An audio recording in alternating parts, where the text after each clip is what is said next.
The views and opinions expressed by the guests, listeners, and hosts of any program on WURD Radio do not necessarily reflect those of ownership, management, or advertisers of this station. Evening Words with Nick Taliaferro. Right now on WURD Radio, 96.1 FM and 900 AM WURD. Independent Black Media. Yep, folks. You heard it. You heard Evening Words with Nick Taliaferro. That's the time. That's the show. Actually, the time is 4 p.m. until 7 p.m. But the name of the show is Evening Words with Nick Taliaferro. But you notice this is not that smooth voice of Nick Taliaferro. This is yours truly, Michael Cord, a.k.a. Michael X, a.k.a. the angriest black man in America. I want to give a big shout out to Nick, to the management, certainly to D. Patel, all the folks at WRD who said, hey, Mike, Nick won't be able to do his thing tonight, so can you sit in? And at first I was a bit nervous because I knew I had to be in court in Dauphin County today, and I wondered if I'd be back in time, and lo and behold, I am back in time. And the time now is 4:03 p.m. on Monday, April 5, 2021. Again, this is yours truly, attorney Michael Cord, a.k.a. Michael X, a.k.a. the angriest black man in America. And what we're going to do today is try to do the kind of show that Nick does. And let me just read something to you that I posted on social media talking about today's show. And not just today's show, but tomorrow's show. And not just tomorrow's show, but the day after. And not just the day after, but the day after that. In fact, a kind of all-day thing. Here we go. Thanks to Nick, thanks to the management, in particular D. Patel, thanks to all the folks at WURD, I'm sitting in today from 4 p.m. until 7 p.m., today being Monday, April 5. I'm also sitting in tomorrow. Tomorrow is Tuesday, April 6. And I'm sitting in on Wednesday, that's April 7, and I'm also sitting in on Thursday, April 8, from 4 p.m. until 7 p.m. And check this out. On Thursday, it's going to be a kind of a Michael X all day kind of thing. Well, half of the day at least. I won't just be sitting in from 4 p.m. until 7 p.m. on Thursday, but it's going to be from 1 p.m. until 4 p.m. I'll tell you more about that later and the great host of that show. But right now, big shout out to Nick Taliaferro. And let me read to you what I posted on social media. It goes like this. Tune in to Evening Words when attorney Michael X will serve as week-long guest host for the erudite clergyman Nick Taliaferro, and will discuss the following topics. Number one, the truth about the Derek Chauvin murder trial. And folks, when I talk about the law, especially in an extended kind of way, which is what I'm going to do when I break down the Derek Chauvin murder trial, get your pens out, get your pads out. Why? Because it's going to be a lecture. I teach what's known as the Nat Turner Law School. And I call it Nat Turner because I pride myself as being Nat Turner with a law degree. There's so much about Nat Turner that people don't really know. First of all, he never called himself Nat Turner. That was the name that his so-called slave master imposed upon him. He was known as the Prophet. He, his family, his friends, they all called him the Prophet. The other thing people don't know about him is that his paternal grandmother, his father's mother, was, you talk about a fierce warrior. If we think Nat was bad, and Nat was bad, his mother was captured and kidnapped at age 13 in West Africa and brought to U.S. and held in bondage. Interesting thing about her, she was a member of the Akan ethnic group. And we all know about the Akan in Ghana and West Africa. But there was a subset of the Akan called the Coromantee. And I guess the best way for me to describe the Coromantee is in regard to white folks. Imagine the Bloods and the Crips and the Latin Kings all coming together with black consciousness, fighting against the European invader. That was the Coromantee. In fact, the Coromantee was so fierce in opposing European enslavement that in the United States, in a few colonies in the United States, they banned the importation of anybody from West Africa who was a Coromantee, because the Coromantee was so fierce and so troublesome that they couldn't be controlled. And so a couple colonies in the United States, in colonial British America, they said it's just not worth it. So when we talk about the greatness of Nat Turner, we're really talking about his paternal grandmother, a Coromantee from the Akan in West Africa.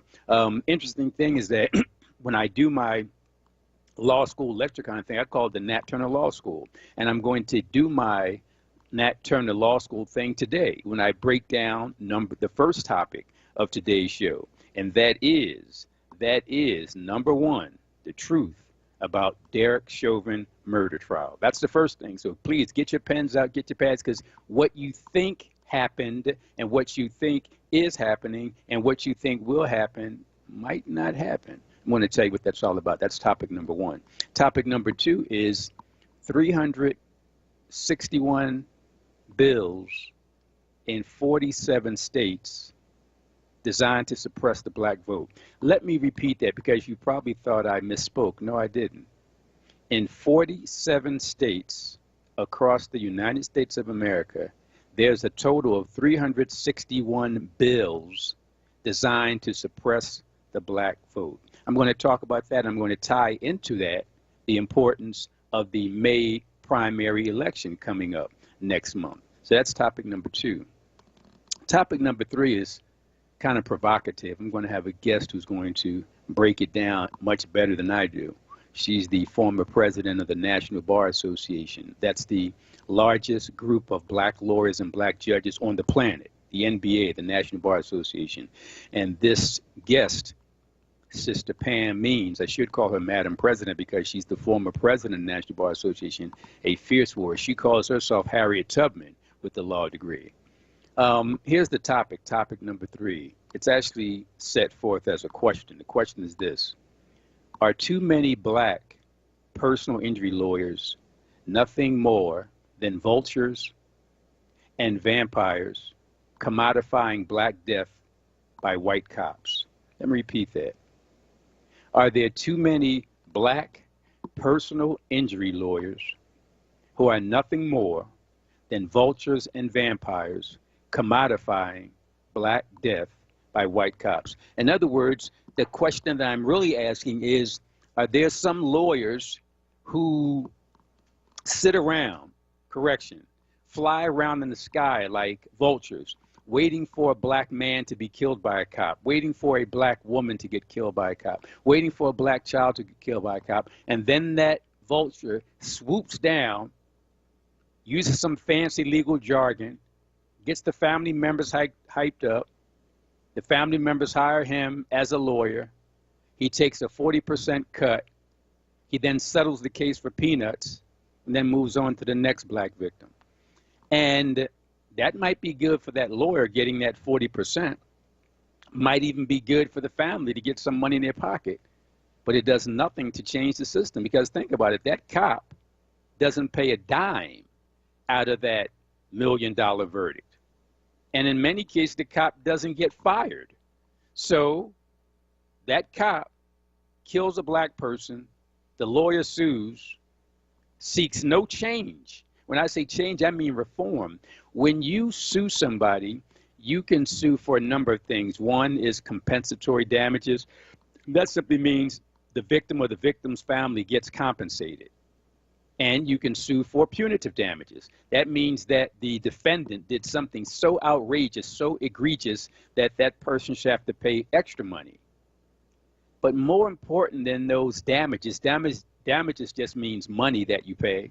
More important than that is the concept of reform. And how do you get reformed? You get reforms through seeking injunctive relief and consent decrees. So a typical case, and I'm going to talk more about it later and break it down, but a typical case, this is what lawyers should be doing. First of all, you ain't really doing the right thing for the people if we don't see you and hear from you until your big payday case comes up. Like, Where are you when there is no big case involving the death of a black man, black woman, black child?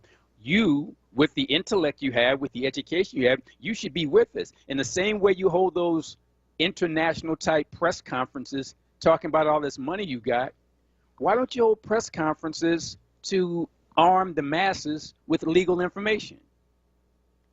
Don't wait until a black man gets killed by a cop.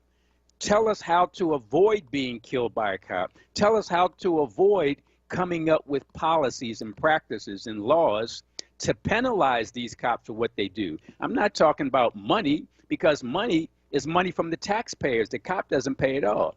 I'm going to talk more about that and why I call these lawyers vultures and vampires. Vultures because they circle around, they fly around in the sky, and then they swoop down when they see somebody's dead or dying. That's what a vulture does.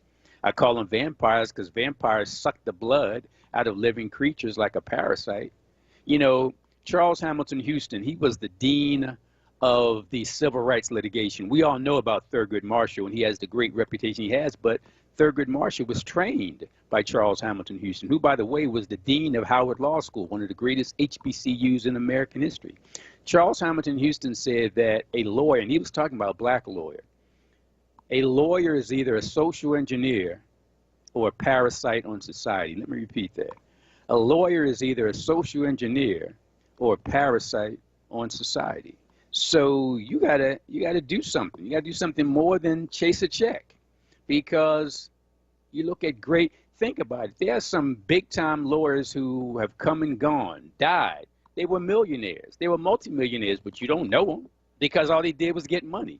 But you know Thurgood Marshall, you know Cecil B. Moore, you know Charles Bowser, people who were there all day, every day fighting for the masses. And anyway, we'll talk more about that later, but that's the third topic. The question once again is, are too many black personal injury lawyers nothing more than vultures and vampires commodifying black death by white cops? In other words, are they making the death of black people a business, profiting off of it?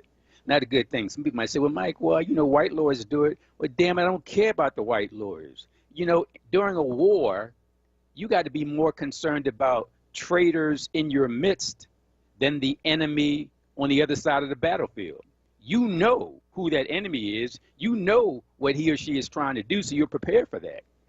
But you can't even rumble the enemy if you got traitors in your midst. Anyway, that's the third topic. And the fourth, I should have actually said first, because the fourth is callers' questions and comments. That's what we're here for. We're here to listen to your questions. We're here to listen to your comments. And how do you ask questions? How do you make comments? Very simple. Write these numbers down. 215-634-8065. That's 215-634-8065.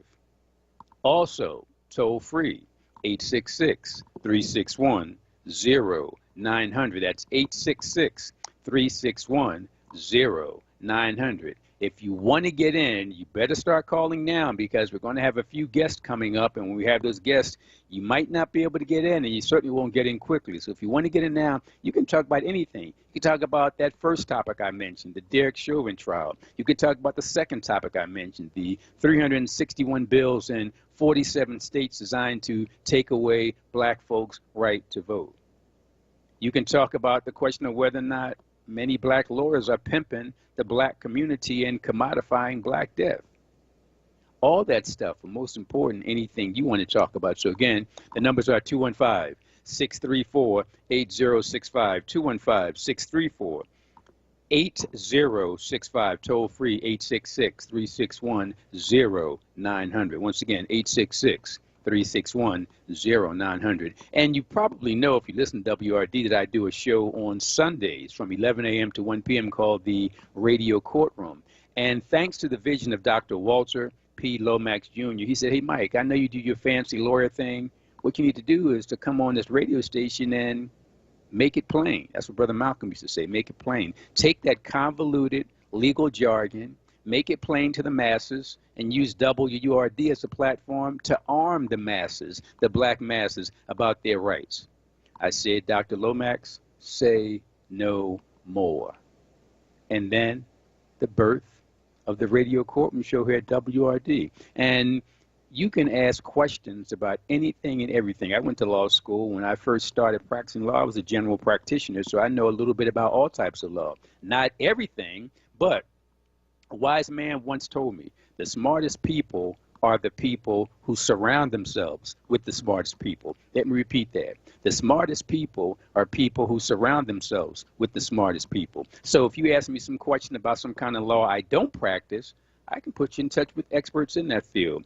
We're going to take a break in a couple of minutes. When we come back, it's going to be Malik in Mount Airy. It's going to be Tony in North Philly. It's going to be Barbara in Camden. It's going to be everybody. But let me just say this, and then we're going to take a quick commercial break. Then we're going to come back and talk to those folks and other folks. But when I say the law, you can call, and I'll have answers for you if you want to talk about criminal law. That means anything from arrest to appeal. I can talk to you about civil law, which simply means you are suing someone for something or somebody is suing you for something. You might have questions about family law. We attorneys call that domestic relations. That means anything from divorce to child custody to child support to alimony to adoption to protection from abuse. And also, we can help you with name change. You can go from being Michael Cord to being Michael X and make it legally, or whatever name you prefer. So not only do we help you with criminal law and civil law and family law, we can help you with administrative law. That includes, for example, wrongful discharge, employment discrimination, unemployment compensation, workers' compensation, SSI claims. In addition to SSI claims, EEOC claims, and Pennsylvania Human Relations Commission complaints. All of that stuff is administrative law, and we can help you here at WRD through what I do on Sundays, and I'm doing it this week from 4 to 7, thanks to Brother Nick, giving you free and enlightening legal advice. What if you got questions about estates law? Estates law is simply wills, it's power of attorney, it's guardianship. What if you got questions about real estate? That means landlord-tenant complaints. That means employment, I should say eminent domain. Yep, eminent domain. We'll talk about that later. And buying and selling property, all under the heading of real estate law. Well, if you got questions about tax law, local taxes, state taxes, federal taxes, give us a call right here. And finally, parking law. I hate the parking authority. I hate. You're talking about a hater. I'm a hater when it comes to the parking authority, and I crush them in court. Don't crush them as hard as I want to, but I crush them. So any type of law, anything, give us a call, 215-634-8065, 866-361-0900. Listening to Evening Words with Nick Taliaferro, guest hosted by yours truly, Michael X. This is WRD 96.1 FM. Now, a traffic update on WURD Radio. Good afternoon. Construction causing issues on 422 eastbound side. The left lane's blocked between Oaks and Trooper Road. Schuylkill eastbound jams 202 to Gulf Mills. Also between Montgomery Drive and the Vine Expressway. Westbound backs up South Street to Belmont Avenue. The Vine heavy eastbound the entire length 76 to 95. On the Boulevard northbound we're slow. Schuylkill to Broad Street. On the Blue Route 476, that backs up between 95 and Media Swarthmore. 95 northbound is heavy. Vine Expressway to Girard Avenue, also Allegheny Avenue to Bridge Street. Southbound side backs up Allegheny to Girard. In New Jersey and Blackwood, we've got a crash on 168 between Old Black Horse Pike and Lower Landing Road, impacting traffic in both directions. Report brought to you by ExpressPros.com. Express Employment Professionals matches people with the right skills, with the right jobs, from the production floor to the front office. To find the right person for your job, you can't beat Express's incredible local support. Visit ExpressPros.com to find a location near you. And for more traffic info, log on to SigAlert.com. I'm Jason Lee with your Philadelphia area traffic.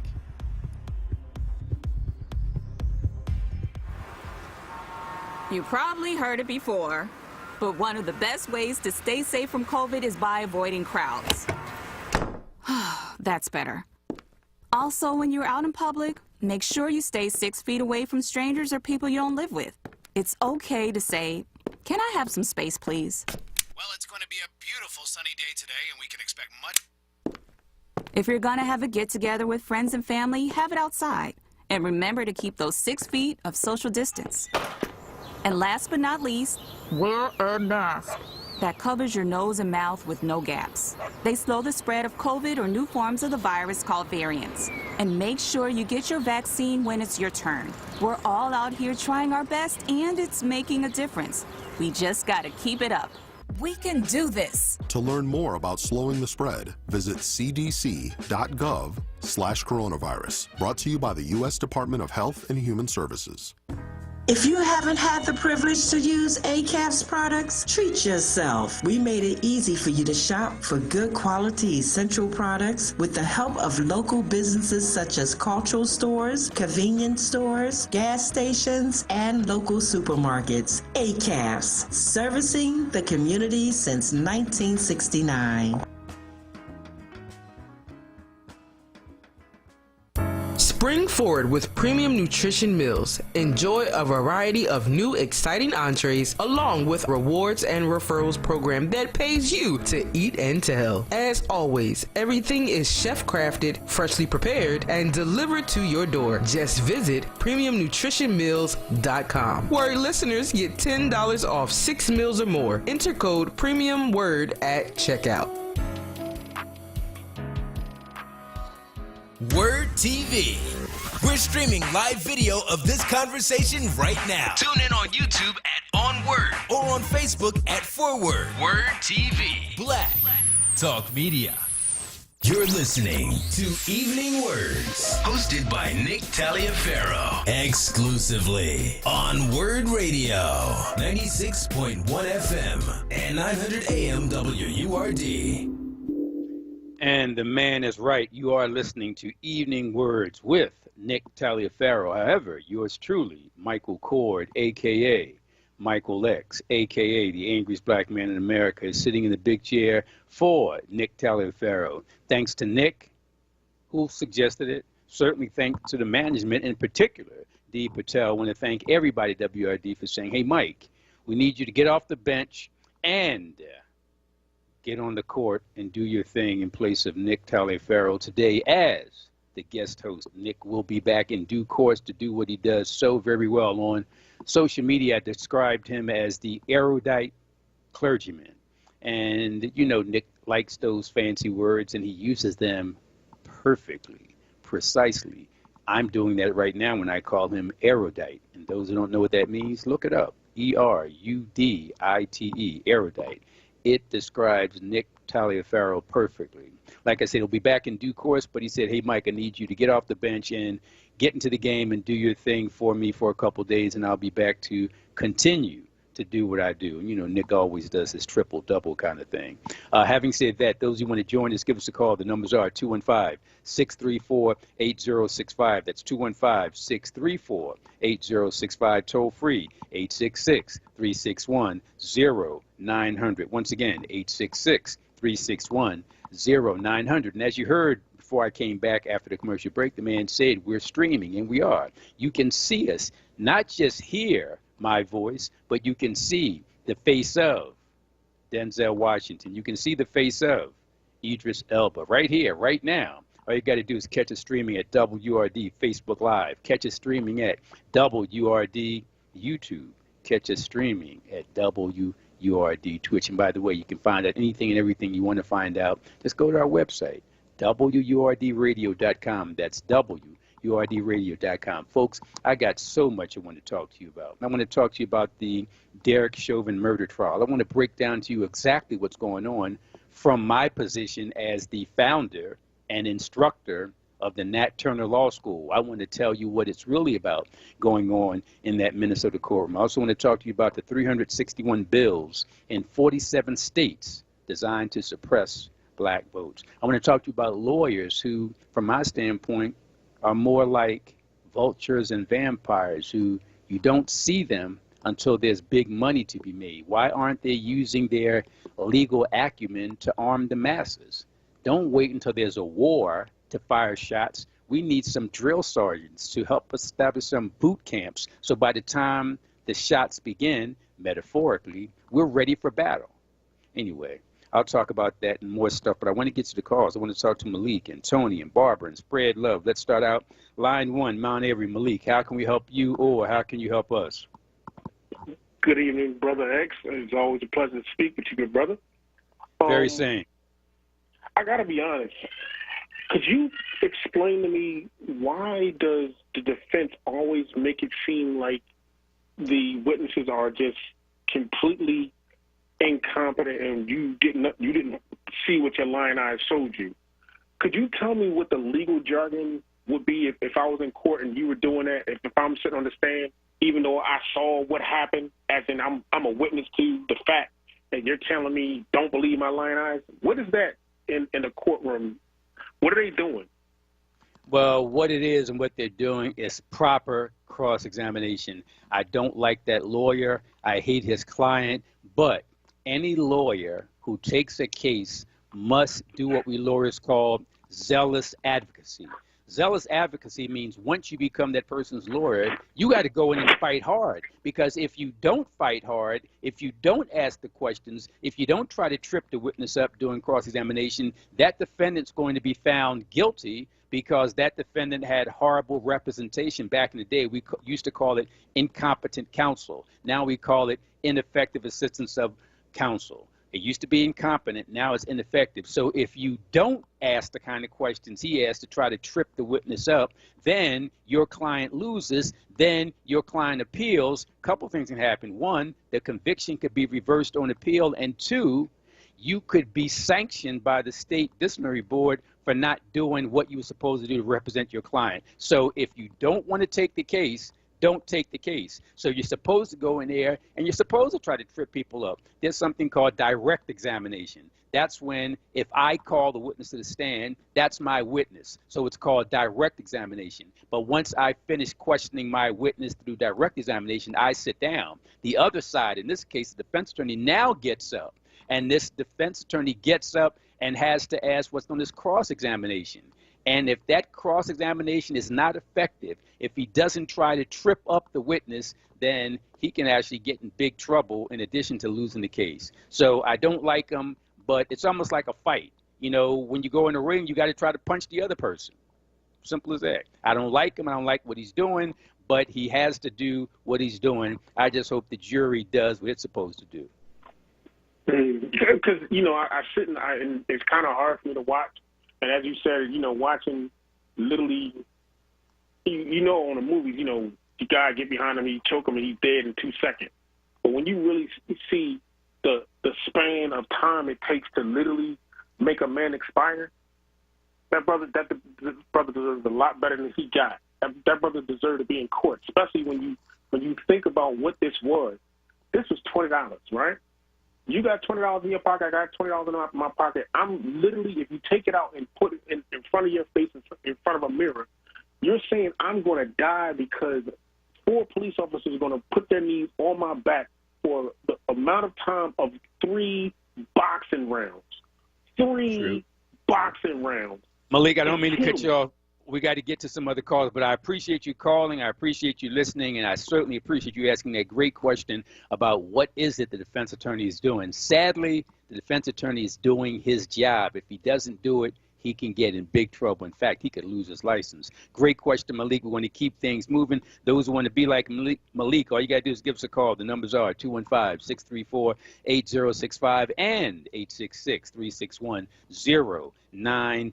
We're going to keep things moving. Next up, waiting patiently, Tony in North Philly. Tony, how can we help you, or how can you help us? Oh, thanks for taking my call, Mr. Cord.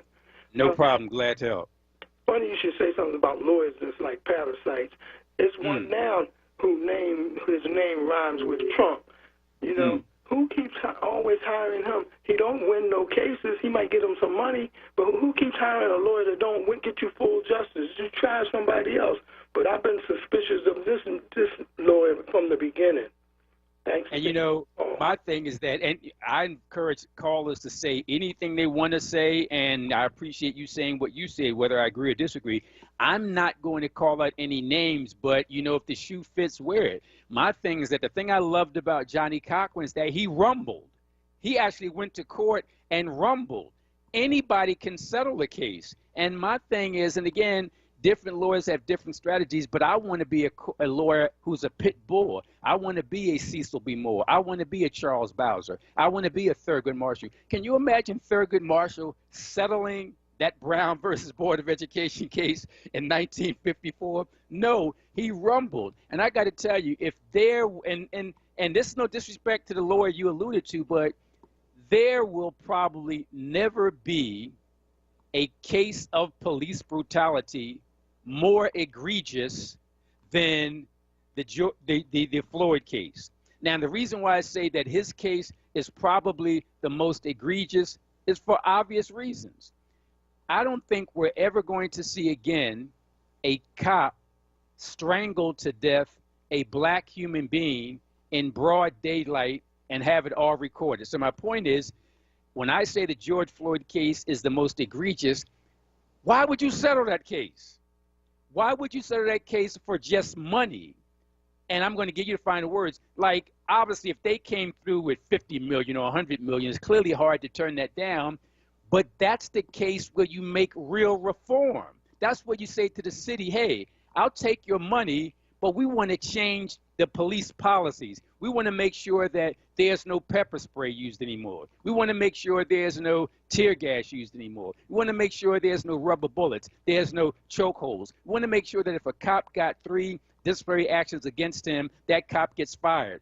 That's part of a lawsuit. Lawsuits are not just about damages and money. They're also about injunctive relief. Injunctive relief means you enjoin somebody, you stop somebody from doing something. There's also something called a consent decree, where the two parties get together, the attorney for Floyd's family and the attorney for the city.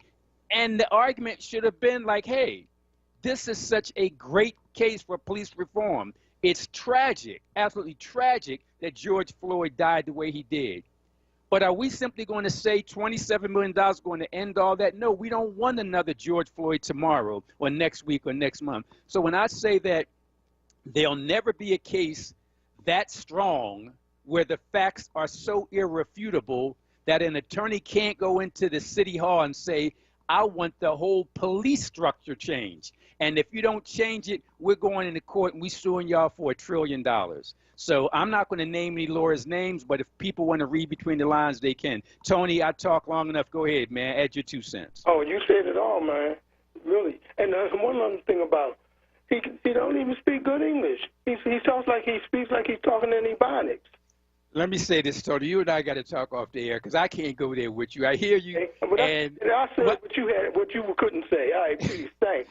All right, Tony, thanks you. Tony went there. And I'm not going to say anything about anybody. Folks can judge it the way they judge it. But I will say that, and no disrespect to any other lawyer, but I got to say, when I saw Johnny Cochran step up to the mic, I was ready to pass around a collection plate like, I was in church. And I don't even go to church because he had that verbal charisma. He had that Jesse Jackson kind of thing. He had that Reverend Dr. Martin Luther King kind of thing. But it was from a lawyer's perspective. That's all I'll say. Tony kind of went there. Let's keep things moving. Next up in Camden, we got Barbara. Barbara, how are you today? Yes, good afternoon. Hello? Yes, we can hear you loud and clear. Oh, yes. I'm calling about Ota Benga. Yes. You know what I'm talking about? Ota Benga was the man from Africa who was kidnapped by an American missionary and put into the Bronx Zoo like a monkey. Yeah, well, what I'm calling about is I have a question. And the question is, why is Mr. Benga in a graveyard here in America and not in the Congo? And that's a wonderful question. The answer is probably because when he was kidnapped from the Congo, his family was slaughtered by the Belgians. So it wasn't like there was a mother or a sister or a brother or even any children. I don't even know if his parents were alive at the time. So I'm sure that the reason why he's buried here in the U.S. instead of his homeland is that his family was slaughtered when he was kidnapped. But that's a great question. I wrote a couple articles of the past few years in the Tribune. I haven't looked into why, but now that you asked that question, I'm going to look into that. So by the time I'm sitting on this show tomorrow, I'll have an answer for you. That's a great question. Excellent All right, question. then. Well, thank you. I'll listen tomorrow. Thank you very much. That was a great question from Barbara. And folks who don't know, Ota Benga was a man from the Congo and the Belgians. It's funny because when we talk about horrible human beings in world history, we normally think of Adolf Hitler because he killed 6 million Jews. But there was King Leopold of Belgium who came into the Congo and slaughtered 12 to 15 Congolese, just slaughtered them. And those he didn't slaughter, he had their legs amputated. He had their arms amputated. He had them kidnapped. He had what was known as rape factories. And this was the punishment for Africans who didn't mine the rubber quick enough. Because that's what it was pretty much about when you talk about the Congo. It was rubber. And that's where the Belgians got a lot of their money from. So anyway, the Belgians invade the Congo. They find this short man, Ota Bango, and there's a Christian missionary. No disrespect to the Christians, but they did some foul stuff in Africa. You know, the soldiers came with the guns, then the Christians came with the Bibles, and next thing you know, as Bishop Tutu, the Honorable Bishop Tutu of South Africa, he said that when the white man came to Africa, black folks had the land and white folks had the Bible. By the time the white man finished in Africa, the black folks had the Bibles and the white folks had all the land. That's not me talking. Bishop Desmond Tutu said that. But anyway, my point is that when the Belgians went into the Congo, they raped, robbed, and pillaged. And after the soldiers came and did what they did, Christian missionaries came in. They saw Ota Benga. They kidnapped him, brought him back to America because he was short, because he was full of melanin, because he had thick hair. They said he looked like a monkey. They put him in a museum. He went crazy and fought against them like anybody would. And then they put him in a damn zoo. They put him in a zoo. They put him in the Bronx Zoo. They put him in the Bronx Zoo with bananas and monkeys and baboons. And finally, and this is good for, I got to give some black Christian ministers credit. It's only because some black Christian ministers went crazy and they fought hard and finally got him out of the zoo, put him in a school, and 10 years later he was so depressed because he had been placed in the zoo like a monkey and his family had been slaughtered that he committed suicide. If folks want more information about the story of Ota Benga, the name is spelled O-T-A, last name Benga, B-E-N-G-A, Ota Benga. And what you need to do is go to phillytrib.com, type in CORD, C-O-A-R-D, and then type in Ota, O-T-A, Benga, B-E-N-G-A, and you'll read the tragic, horrific story of what white folks did to a black human being. We are going to go to a commercial break in just about a minute or so, so I'm going to hold off and going to Spread Love from North Philly because I don't want to cut off Spread Love. So let me just say these few words. We'll then take a commercial break. We come back when to talk to Spread Love and anybody else who dials, 215-634-8065. That's 215-634-8065, toll free, 866-361-0900. During today's show, we're going to talk about a whole bunch of stuff. 1, the Derek Chauvin murder trial. 2, the 361 bills in 47 states designed to take away your right to vote. And tied to that, I'm going to talk about the importance of Philadelphia's May primary. That's all for number 2. Number 3, the question is, are too many black personal injury lawyers nothing more than vultures and vampires commodifying black death by white cops? We got all that stuff to talk about, and we got some guests lined up. We're going to talk to Dana Carter about what's going on at a local school and how a white teacher had black children write about how those black children, if they were enslaved, how they would get certain benefits from their white master. Think about that. A white teacher telling black kids, hey, if you were enslaved, what would you do to get massa to do good things for you? Anyway, it's incredible. But Dana Carter is going to talk to us about that. We're also going to talk to Pamela Means, the president of the National Bar Association, Ant Brown, a young black man who has a solution to gun crime in Philadelphia. First to break, WURD 96.1 FM. Hi, it's me, Gia Peppers. Tune in to More Than That with me live this weekend or catch the show wherever you listen to podcasts. This week, we'll be discussing Black maternal health with singer-songwriter Melanie Fiona. I'll also be joined by twin MDs, Dr. Brandy Jackson and Dr. Brittany James, co-founders of the Institute of Anti-Racism in Medicine. And we'll hear from an Emmy-winning producer and mother of 3, Sasha Mitchell Fuller.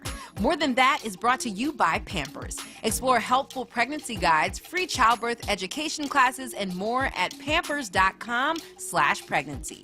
Pampers, made from love. I was trying to do everything holistically. I had my crystals, I had my essential oils burning, my doula was there with the lavender on my forehead. It just got to a point where my blood pressure wasn't going down, and they came in and they were like, you're gonna have to have a C-section. And I just remember saying to God, please surround me with people that are going to support me through this process. This is not a fad for us. We will not resume our regular programming when things die down. We're not black to help our bottom line or because it's politically correct. We're not joining a fight. This has been our fight, our message, our people. Black lives have always mattered here. We are undeniably, indefatigably, unapologetically, permanently Black Talk Media. WURD.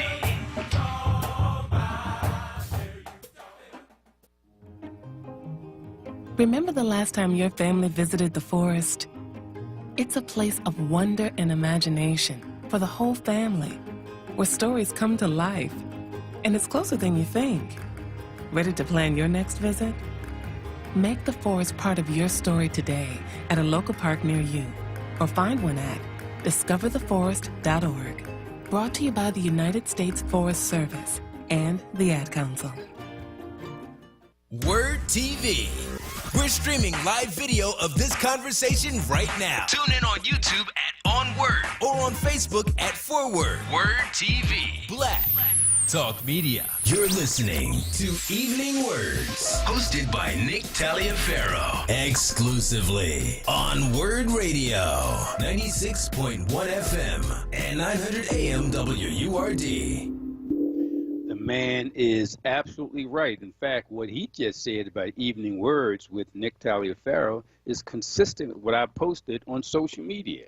Check out my post on Twitter or Instagram. It goes like this. Tune in to Evening Words when attorney Michael X will serve as week-long guest host for the erudite clergyman Nick Taliaferro. And we'll discuss the following topics. Again, 1, the Derek Chauvin murder trial. I'm going to break that down to you. 2, the fact that 47 states are trying to take away the rights of black folks to vote. Number 3, what's up with black lawyers? Seems like they're acting like vultures and vampires trying to cash in on the death of black folks, commodifying black death instead of being like Thurgood Marshall, instead of being like Cecil B. Moore, instead of being like Charles Bowser, instead of being like Charles Hamilton Houston, the dean of Howard Law School back in the 1940s and 50s, and most important, the architect of civil rights litigation. He was the mentor to Thurgood Marshall, and Charles Hamilton Houston said to be a said in regard to black lawyers that a black lawyer is either a social engineer or a parasite on society. If you're making a business out of getting rich off of black people getting killed by cops, that's not a good look. Instead of holding all those press conferences to talk about these settlements, why don't you hold press conferences to teach black people about how the legal system really, really works? I'm going to talk to you about that and so many other things very quickly before we get to our guest. In about 2 minutes, we're going 3 minutes maybe, we're going to talk to our guest, Dana Carter. But first, we got folks waiting patiently. We have Spread Love. We got Prince. We got Mike. We got Sylvester. Spread Love's been waiting patiently, so let's go there. How are you today? And the question is, how can you help us, or how can we help you? God bless, Brother Mike. Give thanks. How you making out, family? No complaints. Fighting the good fights, winning most of them. Okay, God bless. That's what's up. And as always, give thanks for your work, for coming on. I look forward to you hosting the show, John Willen, this week. And as always, WRD family, our brother DJ Frosty Phoenix, Eric Nixon on the boards, always doing an amazing job. No and doubt. you know me, hearts go out to everyone suffering, everyone grieving, and everyone working to make it better. Everyone incarcerated, especially incarcerated falsely, free Mumia. And for time's sake, I'm going to keep it brief. But since you brought up Leopoldo de Congo, I got to mention him real quick. Everybody getting in your cars, looking at your tires. Imagine how many people got murdered so you could put shoes on that. You know what I mean? Yes. Keep talking. Talking about Firestone. We can go into that later. But also, Brother Mike, Christians ain't enslaving nobody. Now, them people might have called themselves Christians, but if you're a real Christian, you're going to fight against enslavement. And let me say that. Let me say this. I'm so glad you made that distinction. You're absolutely right. It's funny because I love hip-hop, and a lot of people will listen to music out there and say, oh, I hate that garbage. I tell them that garbage is not hip-hop. Simply because they call it hip-hop doesn't make it hip-hop. Simply because somebody calls themselves a Christian doesn't make them a Christian. You are absolutely right. Keep talking. God bless, Brother Mike. But the two things I wanted to ask you real quick. Yesterday you said you was going to tell us the truth about Easter. I'd like to hear about that. Oh, yes, sir. Thanks for reminding me. I'll get that in. Thank you. Are you there still? Yeah, All I can hear you loud and clear. Yes. Real quick. Commemorate the anniversary of the passing of the great Dr. Charles Drew, rest his soul, who was integral in the development of blood plasma. Yep. From what I was made aware, he passed away as a result of complications from being refused a blood transfusion at a racist hospital for something he helped develop. Ooh. So can you talk about some of that for the people to commemorate this anniversary? More love. I'll try to squeeze that in too. Thank you very much for the call. Let's do this very quickly. We got a guest coming up. We got folks who have been lined up, so I don't want them to wait too long. Our guest, we'll get to our guest in just a couple of minutes. I know Prince and Schuylkill has been waiting patiently, and I was hoping that we had heard from him yesterday. We didn't get him yesterday, but we got him today. So let's go to Prince, and then we'll go to our guest. Prince, how are you today? Hey, Mike, how are you? I'm doing very well. Good hearing from you. I just got two things. One, yes. What you see with those guys rebelling in one of those juvenile prisons is because of misconduct. It's called court procedural conduct, which means that every judge could get in trouble if they don't bring the accused down to face their accuser. During the pandemic, we hadn't brought anybody from the prisons to the court to face their accusers, but yet we held them accountable. Yes, sir. Yes, sir. And we held them accountable. And so if black lawyers are going to help us, then they need to help us with the system that they took an oath to help us with. I love it. I love it. It doesn't make sense for you. How you going to prosecute me and I don't get to face my accuser? And you're going to zoom me. You're going to zoom me in and zoom me out, but you won't transport me and transport me back. Woo! And another thing, I think people don't get a good understanding. And let me say this before you go on. You are so right about that. I'm going to give you a final word that, you know, many people don't know unless you're lawyers. There's something called Rule 600. That's the speedy trial rule in Pennsylvania. It used to say that the prosecution got 180 days to bring your case to trial. If they don't, and you're in jail, you get out of jail. They got 365 days to bring to trial. If they don't, case dismissed. Do you know that the state Supreme Court basically put that rule in abeyance? They put it on hold during COVID, so the speedy trial rule does not apply during COVID while you're sitting in jail. And and I'm not going to be long, but the fundamental problem that we suffer with is you won't give me stimulus while I'm in jail, where I can only spend that to my commissary. You're giving me $1,100 to spend while I'm in prison, so I can get carjacked while I'm in prison for this $1,100. That is the most ridiculous situation, the worst situation you can put an unlearned, uneducated, scared black man in. I'm just saying. And so when I hear these preachers on, when I hear these people on, you know they don't represent our best interests. And my last point is, Georgia State Rep. Mark Cannon, right? Mm-hmm. What people don't realize is that when you go do something and they tell you not to do it, like bang on the governor's door, all them people who are advocates for you, they are not in the courtroom with you. When the judge asks you, Miss, were you told not to do this? Yes, I was, but my moral indignation told me I should do this. Okay, well now you just pled guilty to yourself because they're talking about giving her 8 years. There's always another way to resolve your differences opposed to doing something that puts you, or let me just rephrase that, letting people encourage you to do something that puts you in the courtroom, not the advocates, not the people that encourage you, not your Facebook friends. Only you are in the courtroom with that judge who has to make a decision on giving you now. He may not give her the whole 8 years, but he can strip her of her state rep seat and give her a year and then suspend that and put it on her record. So I'm only asking that people do their due diligence before they get coerced in with the internet to go do something that they're going to regret. And my last point, Mike, is the problem I have is when black folks get in trouble, 90% of them get a white attorney first. Woo! Woo!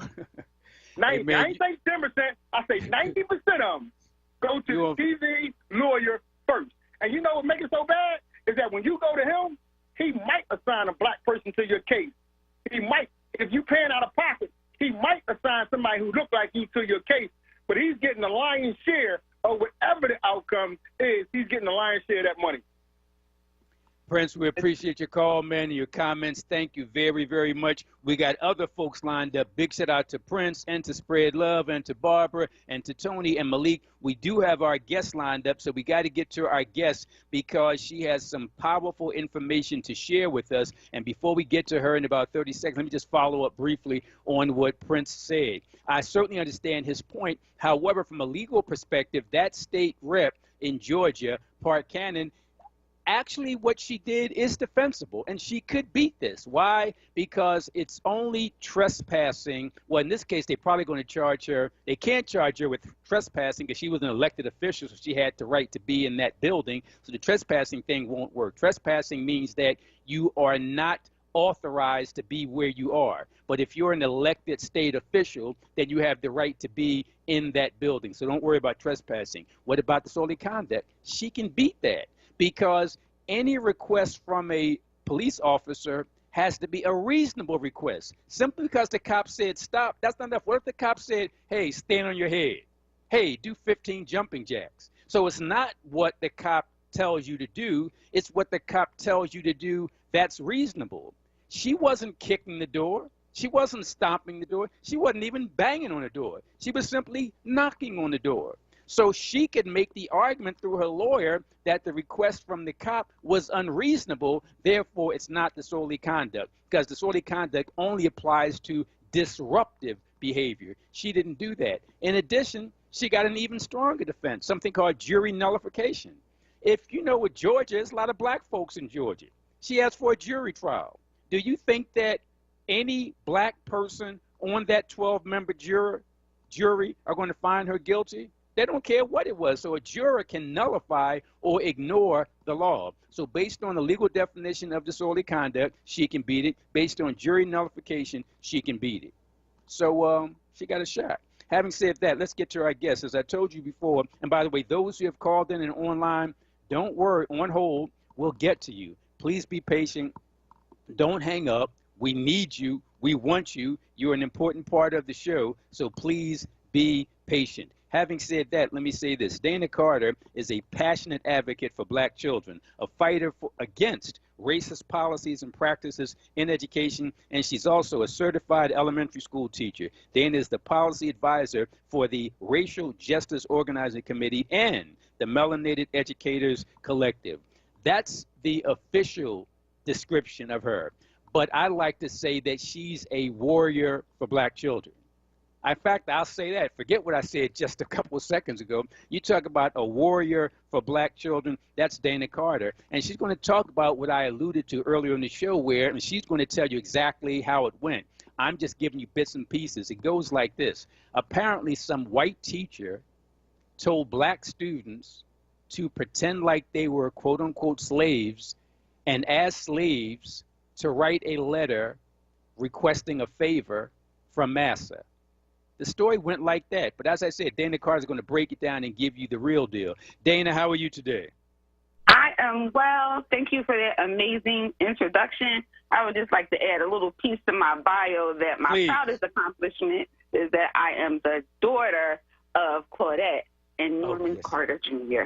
In fact, that's the most important part. How could we forget that? Thank you for reminding. That's critically important. Right. Dana, tell us the real deal. What's the story? First, tell us what school and what really happened. So the school is Lincoln High School, unfortunately, in Philadelphia.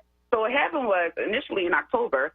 In fact, Dana, let's do this, Dana. I apologize because we got to take a commercial break, and I don't want to interrupt you once you get going. I want you to go right through it. So let's let the audience know that you're going to hear the fiery passion of Dana Carter is going to tell us what happened with this racist/racial incident at Lincoln High School concerning our black babies. First to break, WURD 96.1 FM. COVID vaccines are here, and black physicians and scientists help to develop them. So I feel good about getting the vaccine. And with new forms of the virus now spreading, I know we need to keep up everything we're already doing. masking up, keeping that 6-foot distance, and avoiding crowds. COVID's been doubly tough on us, so let's double down to take it down. We can do this. Learn more about getting the vaccine and slowing the spread at cdc.gov/coronavirus. Brought to you by the U.S. Department of Health and Human Services. Mike, how's your day going? I'm having a great day. I just bought property on bidforassets.com. What's Bid for Assets? It's the new way of buying property from the sheriff's sale. I've been meaning to buy some real estate. How can I get involved? Register for free to make a deposit and to participate in the upcoming auction on April 6, 2021 at bidforassets.com. They have sold more than 125,000 properties with a simple and easy process. Now it's your chance to buy property. Visit bidforassets.com.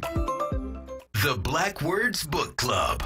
WURD Radio's new monthly conversation on books that explore the African American experience through social, economic, and environmental justice issues. Tune in the second Tuesday of every month on Evening Words with Nick Taliaferro, 4 p.m. till 7 p.m. For April, WURD Radio is partnering with the Free Library of Philadelphia and showcasing their pick for its annual citywide reading program, One Book, One Philadelphia, entitled The Tradition by Jericho Brown. Be sure to listen live, as Nick Taliaferro will hold a contest for a giveaway book bundle that consists of 4 titles from Kensington's Defina's Authors of Color's newest release. Don't miss it. Tuesday, April 13th on Evening Words with Nick Taliaferro. Attention for WURD members. Get your copy and receive a 20% discount when you purchase at Harriet's Bookstore or Hakeem's Bookstore. For more information on the Black Words Book Club, visit wordradio.com. The Black Words Book Club is sponsored by Defina. Defina is an imprint of Kensington Publishing Corporation, America's independent publisher, concentrating on authors of color.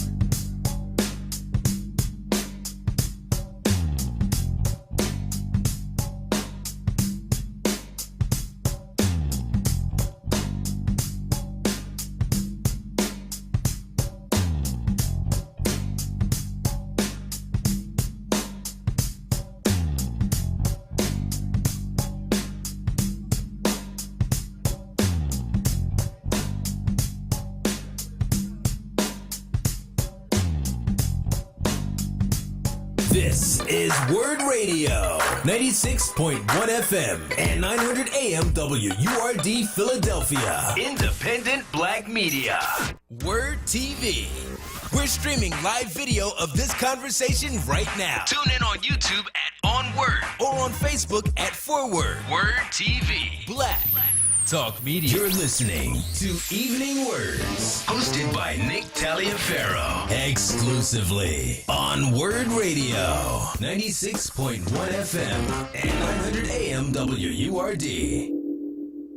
Yep, the man is right. You are listening to Evening Words with the erudite clergyman, Nick Taliaferro. But today and tomorrow and Wednesday and Thursday, thanks to Nick, thanks to D, thanks to the management at WRD, yours truly, Michael Cord, a.k.a. Michael X, a.k.a. the angriest black man in America, will be serving as guest host. And then Nick will be back in due course to do what he does so very well. And by the way, big shout out to the producer extraordinaire, Eric Nixon, a.k.a. Frosty Phoenix, who makes this thing run as smoothly as it is. Right now, we're talking to Dana Carter, our first guest of the day, who's about to tell us about something unbelievable. But listen, and we'll decide what to do once we hear this story. Dana, please continue. I should say, please start. Yes. So, right, the situation happened at Lincoln High School in Philadelphia. So I always like to start with a little timeline of events. So please, you know where we are at this point. So initially, this assignment was given by a high school teacher in October, and a parent found out. And about if I'm correct, a white woman, a white man. Oh, white man. Okay. Right, a white man gave this assignment to the class of majority black students, and that assignment was for them to write a letter as to why they didn't want to be sold, included that type of language. So let's stop right there. So the assignment is for black children acting as if they are quote-unquote slaves, writing a letter to Massa, begging Massa not to sell them. Right. And he presented a number of scenarios. You are to be sold at the auction away from your family and friends. You, one or more of your close family members, are to be sold at the auction. Someone else that you care for very much is to be sold. So he allows you to pick from one of these scenarios, right? None of the options said anything about you joining with Nat Turner or Harriet Tubman. It was basically to write a letter begging Massa for mercy. Absolutely. And you must write this in letter format, and this is going to be graded, right? The letter must be at least 1 page in full. The issue with this being a grade, first of all, it's an assignment. There's a graded assignment. Like the kids have to write about why they don't want to be sold, and you're going to grade that with the A and with the F, Mr. White Man. Okay. And that's the great. I'm glad you added the Mr. White Man. So now you're writing a letter to a white Massa, and the letter's got to be graded by a white teacher. Right. In 2020, what are we doing out there in the world? Right. Whoa. So what happened? Did the students have to actually complete the assignments? Did the parents find out? Oh, what happened? So a parent found out about it. She complained to the teacher. The teacher told the parent that that child did not have to complete that assignment, right? There's no penalty for that child. So the parent was, okay with that. But when this was assigned again in February during Black History Month, the parent was livid. Like, all right, I already told you once. Because when she addressed it before, she told them, where are the stories about us being kings and queens? Why can't they write about that, right? This is what the parent told them, told the teacher. So when it happened again, and she said, and this is happening during Black History Month, what about what I said before? We were kings and queens. Our story doesn't start with slavery. She an amazing parent, an amazing advocate for her child. So she reached out to she reached out to the teacher again. The staff found out about the assignment at that point, and the staff went to the administration. And so here we have an issue, right? With district politics, the staff reached out to the administration. The administration, of course, didn't deal with it. This happened February the 11th. We're in April at this point.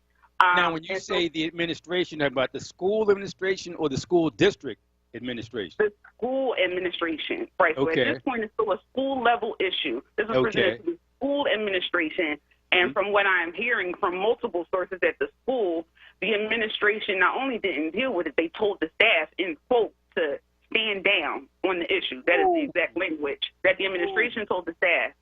So you have to understand the position as a teacher or a staff member, right? Like, you want to advocate for what's right, but you have your electric bill, you know what I mean? You have your mortgage, you have kids. Absolutely. So, and you don't know if your union, who properly protects its 70% white members, is going to protect you as a Black person so you advocating for these Black kids. So there's a lot of stuff that these people have to weigh when they're trying to advocate. So when it wasn't taken care of, these brave staff members decided to reach out to the troublemaker educator. You took the words right out of my mouth, because yes, good troublemaker. Okay.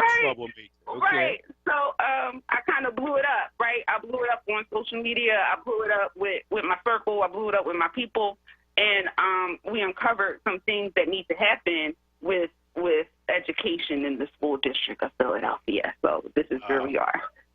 All right, so if folks want more information, if they want to help support, if they want to just get into it and assist you not only in this, but in issues like this, how can they get more information? How can they contact you? You can follow us.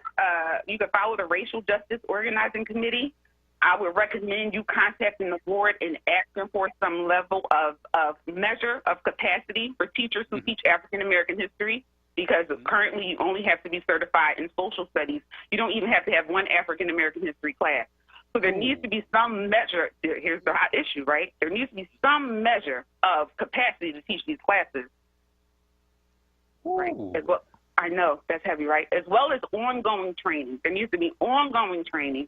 Teaching is so heavily white, and there are some Trump supporters up in there.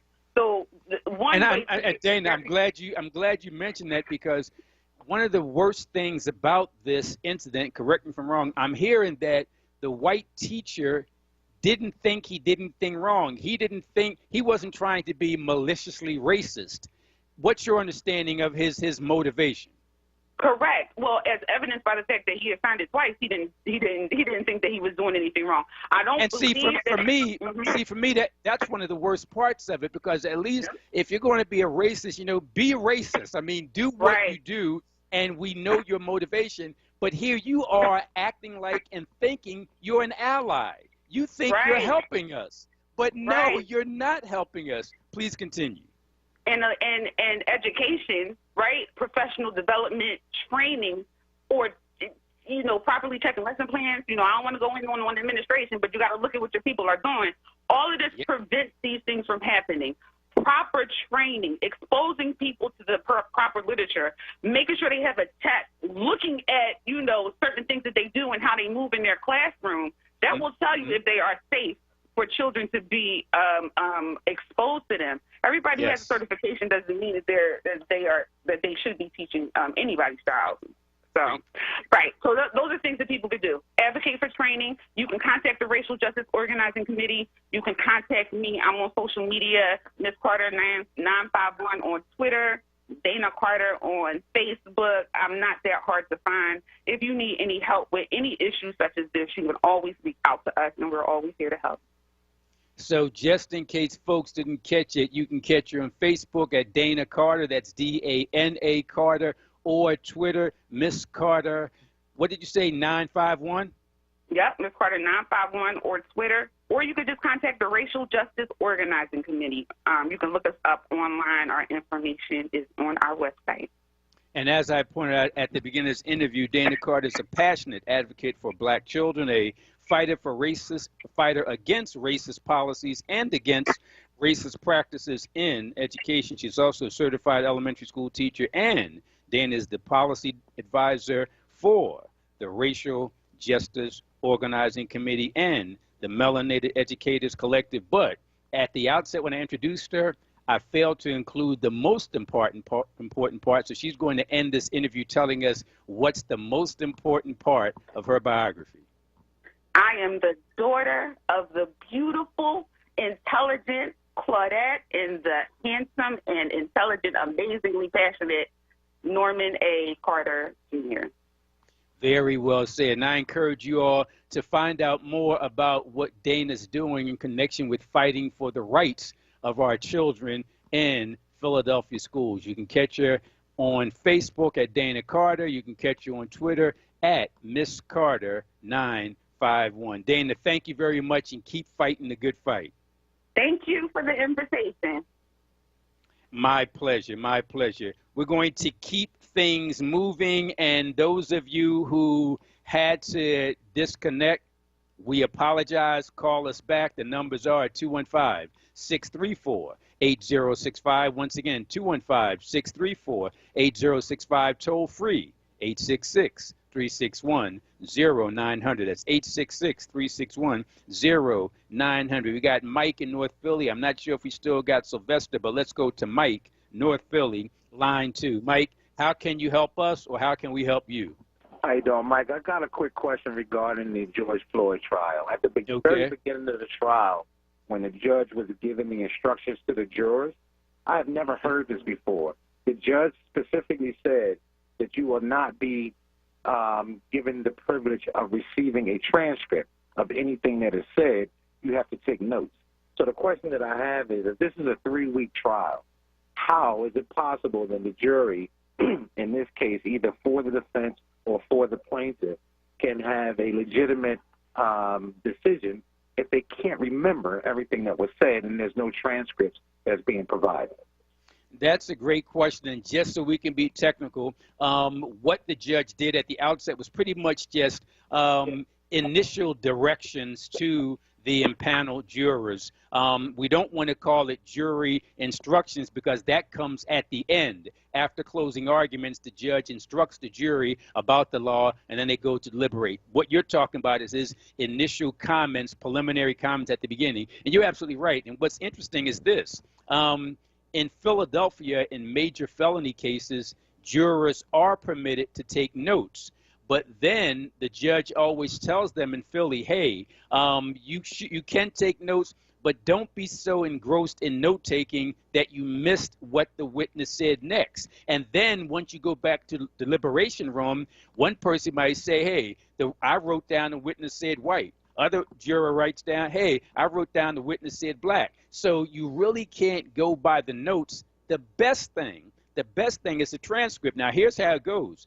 Even though the judge won't give them, in this case, say, for example, the transcript every day, if the jury goes back during deliberation and there's some debate among them as to exactly what that witness said, now the jury foreperson will write a note to the judge, Your Honor, we have some question. When the second expert witness testified, did he say X, Y, and Z, or did he say A, B, C? The judge will then take the lawyers into the back, bring in the court stenographer. We figure out what exactly the juror was talking about. The stenographer will then write a notation as to what was said, and that information will be relayed to the jury. So the jury won't get the entire transcript, but if they have some questions or debate amongst themselves about what was said, they can request that particular information, but not the whole book. I guess the best way to describe it is this. They can't get the whole book, but they can get pertinent sections from that book if they have questions. Any additional follow-up? Yeah, go ahead. I was just under the impression that they did not. They didn't show a court stenographer on any of the television screens when I was watching the trial. So and let me say this, Mike, I'm glad you said that, man, because you're asking some great questions. You know what's going on now? Back in the day when I first started practicing law, and even in some courtrooms, they have a stenographer in the courtroom at that machine. Most of it today is now done electronically, where it's actually goes to a different room. Everything is transcribed by audio, and that audio is made available. And then if there's some question, somebody will type the transcript from that audio and then give it to the judge or to the jury. So I'd say it's like 50-50 across the country. Some still have a court stenographer, others use electronic recording, but either way, the information is available to the jurors when they need it, whether it comes from a live stenographer or whether it comes from a electronic transcript from an audio tape. Got you. Thank you, Mike. I really appreciate you clearing that up for me. You're very welcome. And see, that's what I love about WRD callers. They ask important questions, questions that other people are thinking about. So we really appreciate that. Thank you very much. We're going to keep things moving before our next commercial break. I think we got Reverend Joe. I think we got Maurice. Let's go to Reverend Joe. We want to then take a quick break, and then we're going to talk to Maurice. Reverend Joe, how are you today? Mike, I'm proud of you. Just keep doing what you're doing. You say, what can you do for us? Keep telling us the truth like you're doing. I've been trying for too much to tell you the story about Earl Morris. He was the head of campus at one time, years ago, and I had just gotten with a company, and he told the company, he said, okay, you finished talking? Send me your black salesman, and I'll buy what you have. And they sent me, I didn't know, I couldn't even figure out what the equipment was all about. But he stood his ground, and I've been trying for too much to tell you, we need more men in key positions. He made a stand. He told me, you're doing good. You send me a black salesman, I'll buy what you got. I love it. I love it. If we go back to doing that, Doc, we could make it. Very well said. Reverend Joe, if folks want to reach out to you, if they want to come to your church when you start doing it again, you might even have the virtual thing. Reverend Joe is one of the few black ministers, and I mean that, one of the few black ministers who actually lives his life by asking this question: what would Jesus do? And whatever Jesus would do, that's what Reverend Joe would do. And by the way, that's black Jesus we talk about, the only Jesus. So Reverend Joe, if folks want to reach you, is there an email? Is there a phone number? How can folks get in touch with you? Phone number is 215-813-1226. 215-813-1226. And by the way, the Jesus in our church happens to be black. I already knew that, but thanks for confirming it, but I knew that. So, folks, if you really want to get into real Christianity, living a selfless life, doing what Jesus would do, Reverend Joe is that kind of Christian. 215-813-1226. Reverend Joe, thank you very much. And because Reverend Joe's call was so short. Let's go to our next caller who's waiting, and we'll get to him. Then we'll take our commercial break. And we got some heavy hitters here. We got Maurice, we got George, we got Charles. Let's get Maurice in before we take our break. Maurice, I don't know what heat you're going to bring, but bring it. Well, I'm not even going to talk about the trial. Okay. I want to talk about murder. Because we seem to drift away to subjects that don't have anything to do with us in our state and keep passing it by like it's going to go away. It's like we trying to pretend to be the Black Trump and say it's not real. Fake news, huh? It's fake news, but we can't get a decent news conference from the mayor. We can't get our black parishioners, not Reverend Joe now, but other black parishioners to do anything. All they talking about is $100 million. And my man George coming up. I think earlier you was trying to say deaf hustlers. Let me say this, Maurice. I'm going to give you the final word. I love it when people can read between the lines and say what I can't say. Keep talking. Well, that was my job when I was immigrated for it. I was on special assignments and investigations. I dealt with some of the craziest criminal minds in Pennsylvania. I had them all, from Noonie Mims down to I had Mamiya. I used to be on all of Mia's visits. So I've seen it all. I've seen murderers and killers Philadelphia has never heard of because they come from all upstate. Good point. Good point. But the main thing I'm trying to say is we got to stop sleeping. The only people that can save black people is black people. Now, every time I call, I give out the number, 215-686-8477. If you see some hardcore violence, this ain't the soft line. This is for hardcore violence, murder, prostitution, kidnapping, heavy drug dealing. You call that number. You don't have to give your name. You don't have to be out there as no witness. All you got to do is say what you've seen, and then they'll show up. Now, right now, what I'm saying right now is what the police commissioner should be having on loop, a personal message out to the people. This should be running every hour when we watch TV. But why do I have to think of it? That's a great point. That's what you get paid to do. And I'll give you Marius, I give you the final word, but in terms of why you have to think of it, you had said to me a number of times, Mike, we need to have people, young people, not the best and the brightest, the young college students. They deserve their kudos. We're talking about people from the street that speak that language. And I connected with a guy on social media, one of the brightest young men I've ever met. He's like, 24, 25 years old. I had him on the show yesterday. I was so blown away with him that I'm going to make him a co-host every other week on my show. I'm going to have him on this show tonight. He's into his hip hop thing. He does his gangster thing. He does his woke thing. But he can speak to the young people that I can't speak to. Go ahead, Maurice, to give you the final word. Well, you know how you have to have a thug catch a thug. You need a killer to catch a killer. Amen. I love it. We need to talk to somebody that's been out there and did that thing and how to stop this thing. We keep all these old men getting together talking like they know what's going on in the street, and they have no idea. Matter of fact, you need to bring in the gangster women, too, because they're getting shot, too. Maurice, you were the first person to tell me about the social media beef. I didn't know. I thought it was gangs and drug wars. You said, no, Mike, this is some petty social media stuff with crazy people who got access to guns. Well, put it like this, Mike. I'm going to put it real simple and close it with this. If it wasn't guns, it would be sharp sticks right now. Because I'm trying to tell you, when you live in the city, which they keep saying is 26% unemployment, when we all know it's 46. When young people don't have no dreams or hope, they've never been to a business that we got 20 seconds, Maurice. And a black person owned it, and we had the worst education. What do you expect would happen? I want to close with that. What do you expect? City council is all on you. Maurice, I'm going to be on all week. I want you to call in every day. We got to take a quick commercial break. When we come back, we're going to talk to George, we're going to talk to Charles. I'm going to get to my topics. We're going to get to our guests, but first a break. WURD 96.1 FM. Now, a traffic update on WURD Radio. We are watching a couple of accidents in New Jersey. Black Horse Pike, we got a crash between Old Black Horse Pike and Lower Landing Road, impacting traffic in both directions. Police are on the scene there.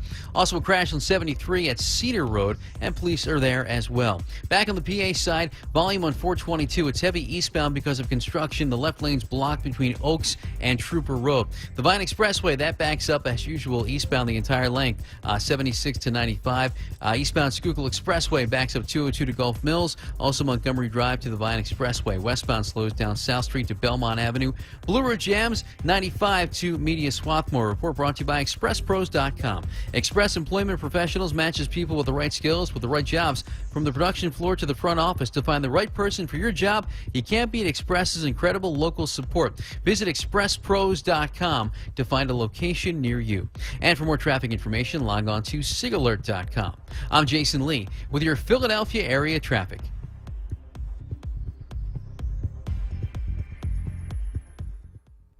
Hi, it's me, Gia Peppers. Tune in to More Than That with me live this weekend or catch the show wherever you listen to podcasts. This week, we'll be discussing Black maternal health with singer-songwriter Melanie Fiona. I'll also be joined by twin MDs Dr. Brandy Jackson and Dr. Brittany James, co-founders of the Institute of Anti-Racism in Medicine. And we'll hear from an Emmy-winning producer and mother of three, Sasha Mitchell-Fuller. More Than That is brought to you by Pampers. Explore helpful pregnancy guides, free childbirth education classes, and more at pampers.com/pregnancy. Pampers, made from love. The problem is that we are conditioned to believe childbirth and motherhood is this just very natural and easy thing for everyone. But then my labor came with all these unexpected complications that I don't feel I was prepared for. So I was trying to do everything holistically. I had my crystals, I had my essential oils burning, my doula was there with the lavender on my forehead, pressing my hips together. It just got to a point where my blood pressure wasn't going down, and they came in and they were like, you're gonna have to have a C-section. And I just remember saying to God, please surround me with people that are going to support me through this process. When I would go to bed at night, I would think about having a beautiful birth. I was able to get an amazing doula, and I'll never forget the day I went into labor. Not only did she take care of me, but she took care of my husband, who, like, you know, here I am moaning and like going through what I'm going through, and he was just sitting there like, what do I do? What do I do? What do I do? She was like taking care of everything. And then she also realized and noticed when I was ready to go to the hospital. And here's the thing, I'm not saying that you can come up with this beautiful birth plan and everything will go as planned, but like, I need you to offer me choices. I need you to make me feel like I matter. Want the latest in Word swag? Check out the shop tab on WURDradio.com. Hoodies, tees, and more in a variety of colors. The shop tab on WURDradio.com. Show the world that you're all about black. Talk media. WURD TV. We're streaming live video of this conversation right now. Tune in on YouTube at onWURD or on Facebook at ForWord. WURD TV. Black. Talk Media. You're listening to Evening Words, hosted by Nick Taliaferro, exclusively on WURD Radio, 96.1 FM and 900 AM WURD. And folks, what you just heard is absolutely correct. One, this is Evening Words with Nick Taliaferro. Thanks to Nick, thanks to Dee, thanks to the management, WRD. They said, hey, Nick won't be available this week. Can you sit in? Michael X said, yes, I can sit in. And I'll do it tomorrow. And I'll do it Wednesday. And I'll do it Thursday. Big shout out to Nick Taliaferro. Big shout out to Dee Patel. Big shout out to the management at WRD. And we can't forget our producer extraordinaire, Eric Nixon. Folks, I got a lot I want to talk about. I still got to get into the nitty gritty about the Derek Chauvin trial. What's really going on? I still got to talk about how black votes are being stripped all across the country. I still got to talk about the May primary election here in Philadelphia. I still got to talk about black lawyers who are nothing more than vultures and vampires sucking the blood out of black people. I got a whole bunch to talk about, but I can't talk about it because I got to deal with the callers, because the callers are the most important. If we don't have callers, we have nothing. So we got to deal with the callers first and foremost. We got to talk to people like George. We got to talk to people like Charles. We already talked to Maurice and Reverend Joe and Mike. We talked to Prince and Sylvester and Barbara and Spread Love. We talked to Tony and Malik. And now, folks, get your pens and pads out. I don't know what George from Center City is going to say, but I know it's going to be good. George, the microphone is yours. Who's the Uncle Tom of the day? You know, the biggest Negro. That's what they mean, because they're your color, they're not your kind. Woo. That means, oh, that's right. You can't talk about Warnock. He's a reverend. Is he? Yeah, I think you can. Depends on what day it is he's a reverend. But he's the new Georgia Uncle Tom. You know, he's sitting up there talking about what they shouldn't have did and that and this, the Major League. He blasting the Major League. He's a real idiot. George, let me stop you right there. I hadn't heard that. Don't tell me Reverend Warnock, our new Georgia senator, is blasting the decision by Major League. Fill me in. What's going on? Well, he's making it like saying that it's hurting the working people. He sounds just like the rednecks down there. Whoa, that's disheartening. I've been out of Georgia a lot because my kids is down there. Mm-hmm. And I be asking, my kids are from up here, so they basically know. They went to school up here and everything. Mm-hmm. And they be like, Pop, do you believe this Negro? You know, and they always had suspect of him because he's a preacher. Preachers should stay in the pulpit and not in politics. They should stay out. I always say, as soon as they get there and get the wrinkles out their belly, or they don't have wrinkles in their belly, believe me, it's a waste of time to even talk about that fool. But all you got to do is turn to the major news channels. They're going to have it on the World News tonight. Oh, I'm definitely going to look into it, no doubt. What he is and who he is. He's the biggest. He's America's Tom. You know, I mean, I ain't going to disrespect Uncle Tom because he's a coon. He's a jig, okay? That's what he is, a cold-blooded sellout. And I'll be in Georgia when he runs again. I don't care who it is. Just get rid of him. He ain't worth it. He hasn't been there 6 months, and already he's showing his butt. And the white commentators are like, "Dude, what, really?" I mean, listen, you just can't trust them. Let's move on from the real foolishness. You talked about the right thing, Mike, about these deaf hustler, what they call them, lawyers. They're not even lawyers. They're just deaf hustlers. They're hustling deaf. You know, Benjamin Crump, I mean, you can tell he was a clown. All you got to do is look at his tie. You know, when Ringling Brothers closed and they kept running around looking for the certain ones, he was one of the escapees, you know. Let me say this, George, before you go on. I got to say this about WRD callers. Y'all have no filter. Y'all just call it like you see it. Go ahead, man. But you got certain type hosts, Mike, that won't permit it. You know, they're afraid of callers. They don't want to keep it real. They wear them purple uniforms. You ever seen the guy in the purple security guards? They wear them purple uniforms. Yes. And the yellow shirts. You see them? That's what some of URD's hosts are. You know, they straight up. Certain hosts they would wish would go away because they don't like the idea. See, they can suck up to certain people and get certain things on the side for themselves. They don't do nothing for the station, but they do stuff for themselves. You know, and they keep doing that. They're going to get caught. See, because the first time... And let me say this, George. I'm not going to cut you off. I'm going to let you have your say. But my whole thing is that if there's a complaint that a caller has about a host, then that caller should call that host and say. In other words, I wouldn't want somebody to call another host and say, that dumb behind Michael Cord on Sundays, he's the worst lawyer in the world. And then that host is just letting that caller talk all this bad stuff about Michael Cord. And I'm saying to the host, hey, I thought you was my man. You letting them talk about me. So I'm not going to cut you off, but I'm saying my advice is that if somebody got a beef with me, don't call some other host. Call me from 11 to 1 on Sunday and say it to me. But I'm not cutting you off, just I'm going to let you get your say because you don't cut me off, so I'm not going to cut you off. I give you the final word. But, Mike, remember this here. The only way you can get your problem resolved at URD if you go directly to Sarah or go directly to the program manager. Because if you try to be man or woman or whatever and try to talk to one of them hosts, they're going to slam on you. They will talk about you, run you over like you're a fool or you're an idiot, and just like they remind me of the show. There's no consequences. Just like we have all the violence in the street. You know why we have violence?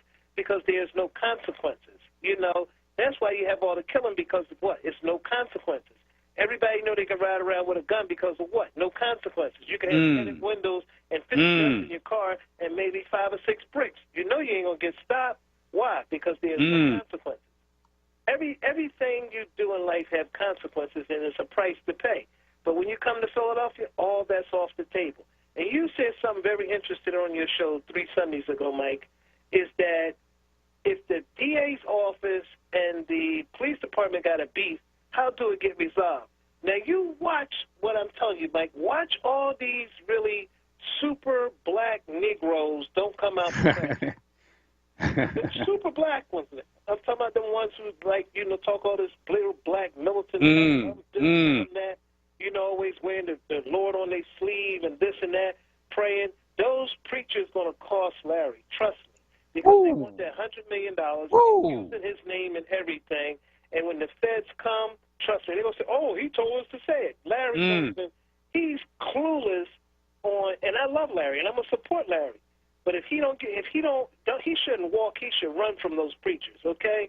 Look at Warnock and then categorize which preachers in Philadelphia are like that. That's all you got to do, Mike. Look at them. They sitting there pimping the pulpit. You know, had the right idea. Michael Basin, when he said preachers in the pulpit, pimps in the pulpit, he was right. They put him off the air. Those preachers got together, put that money together, got him off the air, started to tell the congregation to tell the people and pull heads. That's what I mean by, if a person can't bring money to this station, I don't think they should be there. If you can't bring money to the station, or at least bring people with dialogue, like, you know, callers, not load up with 10,000 guests from Canada, Europe, Germany, France, who has nothing to do with Philadelphia. They always say everything is local. Take care of your house before you take care of somebody else's house. Do for your people before you do for somebody else's people. That's why they always like trying to have, listen, I care less about them. That's why I talk about them. And not only, you know it, Mike, I tell them to their face. I go to council. Now watch these hosts stop trying to make council go back to work. They telling everybody else to go back to work, but they don't want to go back in council. You know why? That means they have to meet people there, because then people got problems going to go to them. You know, look at all the murals around the city, all the black murals, Mike. You ride through there. You see how quick they're disappearing? You see Roxanne Jones getting ready to disappear? You see how they did Julius Erving disappear? All these great blacks in our city that had these murals up, they getting rid of them. So whose fault is that? The Zoom at zoning. That's the worst thing that ever happened. They be on Zoom, because when you find out what's happening, but the real trick is watch the sheriff's cell. Watch how many Negroes get hurt because of that sheriff's cell with that Zoom. You watch. You're going to lose, because all these millionaires from around the country, now they can bid on stuff. They can buy a whole block. They can buy, one guy can probably buy the whole sheriff's cell that day if he wants. So if a person is not there in person, I don't think it should be. But it's a whole lot's happening in this city, Mike, and you only can blame these elected officials for it. That's all. But nobody wants to blame them. Everybody want to kiss up to them.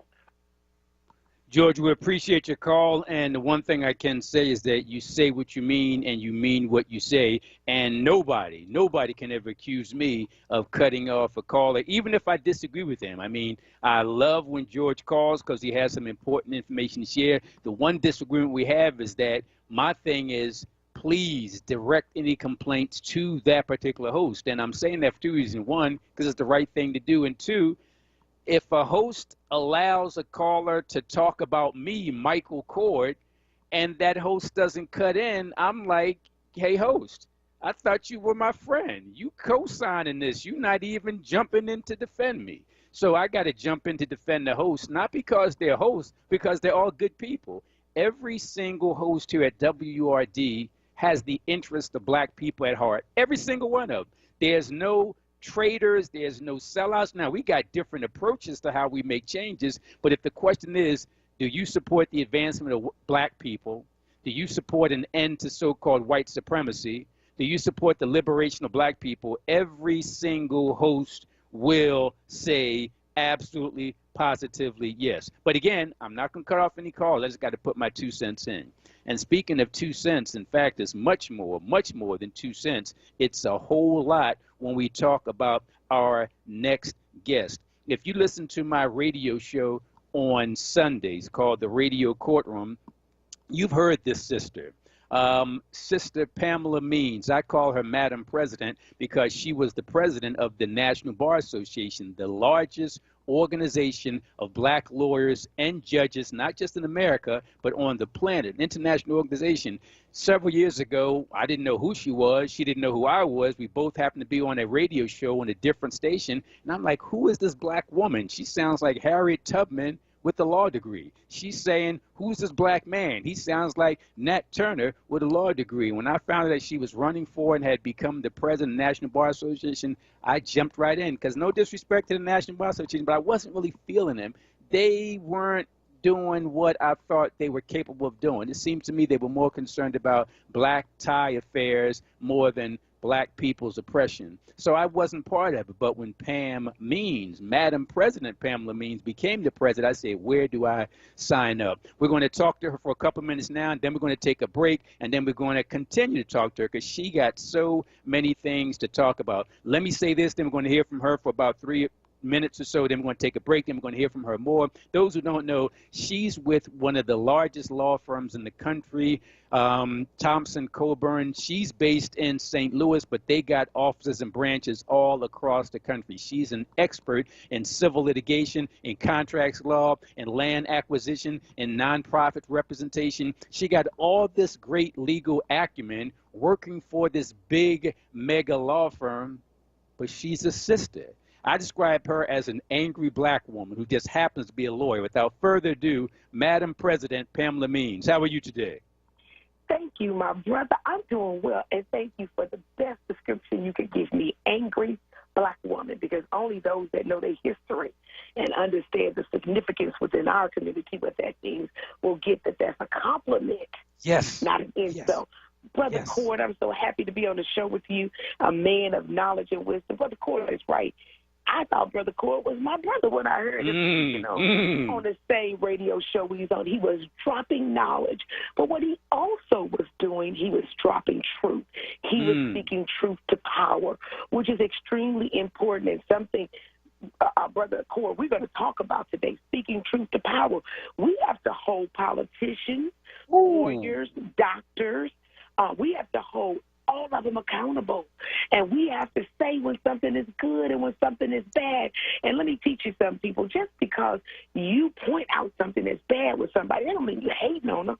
Yes, I love it. I love it. Sometimes in life what you are doing is you're saying it's time for a kitchen table meeting. And when they don't want to come to the kitchen table, then you got to weed them out, because Charles Hamilton Houston said, and you can apply this to a politician, to a doctor, to a lawyer, to a dentist. He said that a black lawyer was either a social engineer or a parasite on society. Let's do this. I want to slow it down right there, because we did take a quick break. When we come back, I want you to expand upon that. And I don't know how much you heard from previous callers, but some of our callers here at WURD, they have no filter. When we begin to talk about black lawyers who are vampires and vultures, some of our callers start calling out names. And I'm like, wow. I'm not in disagreement with that, because I hear you. Your last caller said something important, and he was focusing on our admiration and love for black politicians. We made a mistake when we didn't call Obama out. Obama went to every place there was a mass shooting. He didn't show up one time at any place where there was a shooting by a police officer of a person of color, okay? We should have been on him when he went to the CBC. Let's do this, Madam President, because you on fire. We want to pick up on that and everything else. But first, the break. WURD 96.1 FM. Now, a traffic update on WURD Radio. Watching quite a few incidents this afternoon. Schuylkill eastbound has an accident between City Avenue and the Boulevard. 2 left lanes are blocked, really jammed through that area. On the Roosevelt Boulevard northbound side, disabled vehicle at Wissahickon Avenue. The left lane's blocked there. Delays go back to the Schuylkill Expressway. Meantime, Northeast Extension southbound, it's an accident approaching Mid-County. That has been pushed off to the side of the road. New Jersey Turnpike southbound jammed here. We've got a crash between 322 and the John Fenwick service area. The left lane is blocked there. Schuylkill Expressway westbound slows City Avenue to Belmont. 95 backs up Vine Expressway to Girard, and again between the Bessie Ross Bridge and Bridge Street. Report brought to you by ExpressPros.com. Express Employment Professionals matches people with the right skills with the right jobs from the production floor to the front office. To find the right person for your job, you can't beat Express's incredible local support. Visit ExpressPros.com to find a location near you. And for more traffic information, just log on to SigAlert.com. I'm Jason Lee with your Philadelphia area traffic. You probably heard it before, but one of the best ways to stay safe from COVID is by avoiding crowds. That's better. Also, when you're out in public, make sure you stay 6 feet away from strangers or people you don't live with. It's okay to say, "Can I have some space, please?" Well, it's going to be a beautiful sunny day today, and we can expect much. If you're gonna have a get-together with friends and family, have it outside. And remember to keep those 6 feet of social distance. And last but not least, wear a mask that covers your nose and mouth with no gaps. They slow the spread of COVID or new forms of the virus called variants. And make sure you get your vaccine when it's your turn. We're all out here trying our best, and it's making a difference. We just gotta keep it up. We can do this. To learn more about slowing the spread, visit cdc.gov/coronavirus. Brought to you by the U.S. Department of Health and Human Services. The WURD Radio Newsletter, keeping you informed, engaged, and connected. Sign up by visiting WURDradio.com. Scroll to the bottom of the page and type your email address under Connect with Us. You'll receive the latest information on WURD Radio, messages from our president and CEO, Sarah Lomax Reese, exclusive articles and multimedia content, and resources. Stay informed with the WURD Radio Newsletter. WURD TV. We're streaming live video of this conversation right now. Tune in on YouTube at onWURD or on Facebook at ForWord. WURD TV. Black Talk Media. You're listening to Evening Words, hosted by Nick Taliaferro, exclusively on WURD Radio, 96.1 FM and 900 AM WURD. Yep, the man is right. You are listening to Evening Words, hosted by Nick Taliaferro. But Nick's not here tonight. Nick said, "Hey, Mike, can you sit in for me? I need to get some things done. I won't be available."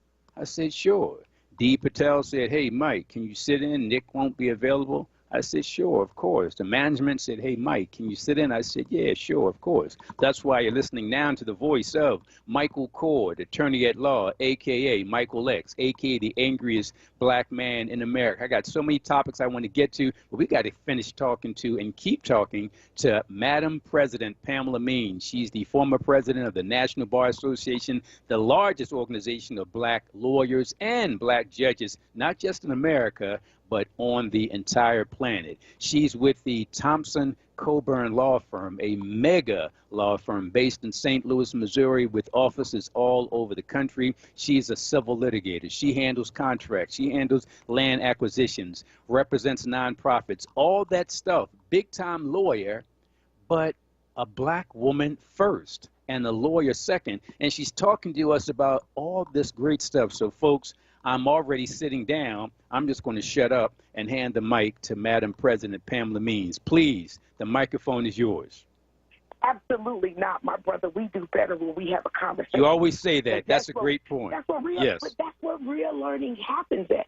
Great not point. Somebody lecturing at you, but us Excellent having a dialogue to yes. educate our community. And so I was saying your last caller was right in this sense that we should not worship politicians. We should tell them when they do something good, but we should expose them when they do something bad. Because when they work for us. And if they don't produce bills that help us, they have failed us. Let me ask you this. So what do you say to people? What do you say to people who like that DA out there in your part of town, who are black DA, seem to be progressive? And you mentioned President Barack Obama. What do you say when people say, come on, Madam President Pamela Means, that's some hating going on? Tell us why that's not hate. Yes, great. Two great examples. The prosecutor out in St. Louis, Missouri, that he's speaking of is Wesley Bell. And Wesley Bell, before he became a prosecutor, he sat on the city council for Ferguson, where Michael Brown got killed. But before he sat on that, he was a protester. And in all of his protesting, he said if he was the district attorney, if he held that position as St. Louis County prosecutor, he would prosecute cops that committed police brutality. That's what he would do. He even went as far to tell the family of Michael Brown, I'm going to reopen that case. Look, when you make promises, I don't care if you purple, yellow, gray, black, white, when you make a promise and you break it, you need to be put on the carpet. Wesley Bell hasn't done his job. Michael Court, to this day, Wesley Bell has not brought charges against the police officer who slammed a 68-year-old woman in a Sam's store. He ain't done it, and he don't intend to do it. And black folks that don't do their job, they count on us giving them passes. So what I would say is, don't be mad at me because I'm holding the brother accountable. Get mad at yourself because when you fail to do that, that's you exercising some self-hatred. Because when you say that you don't care whether or not a brother prosecutes that which is wrong, then when your child gets killed, I don't want to hear your mouth when he don't prosecute the killer of your child. That's what I say. I say that to people. When people say to me, you critique Barack Obama, blah, blah, blah. No, here is the real truth. Barack Obama had the House and the Senate for 2 years. He tried to play footsie with the Republicans, talking about he's trying to build a coalition. You can't work with the devil. When the devil show you who they are, you got to know who they are. Ask me what bills Barack Obama passed that protected us. Yeah, he did health care. But let me tell you something about health care, Michael Cord. My mother ended up getting health care. You know what letter I got in the mail from Obamacare after my mother died? My mother didn't have nothing. We have a lien on your mother's property in the amount of $238,000. Whoa. So, Mr. Obama, why don't you pay this lien? Okay? That's what they said. The hidden things that we don't see, Michael Cord. I said, you want my mother's clothing? You can have that because I'm not opening up no estate for you to get no clothes. You want them, come and get them. So, Michael Cord, for the people who say it's wrong for you to hold people against the record they said they would have, right? The record they would have, then those people are psychologically enslaved. And Carter G. Woodson does a great job of laying this out in Miseducation of the Negro. They would rather build a door to go out the back door than to go out the front door that they're entitled to. So that's what I would say to them. Brother and sister, I'm going to pray that you get well. Because no brother that looks like you ought to be not prosecuting police officers who do wrong, and you call that right. You need to vote him out of office. Wow. Those who just tuned in, you're listening to the voice of Madam President Pamela Means Esquire. Call her Madam President because she was the president of the National Bar Association, the largest organization of black lawyers and judges on the planet, but wasn't the stereotypical bourgeois lawyer. She was actually, and still is, an angry black woman who fights the good fight. She's going to talk to us about the phrase I came up with, lawyers who commodify black death and serve as vultures and vampires. She's going to talk to us about the For the People Act. She's going to talk to us about the John Lewis Voting Rights Advancement Act, all of that stuff. So where do you want to start? You tell me where you want to start. You've already gone over the Chauvin case because I think Chauvin leads us into the vultures. That's true. Let's get to the vultures. When you use the word vulture, when you use the word vampire in connection with lawyers, what do you mean? What are you talking about? I mean what Charles Hamilton, I akin your phrase to be a modern-day version of Charles Hamilton Houston.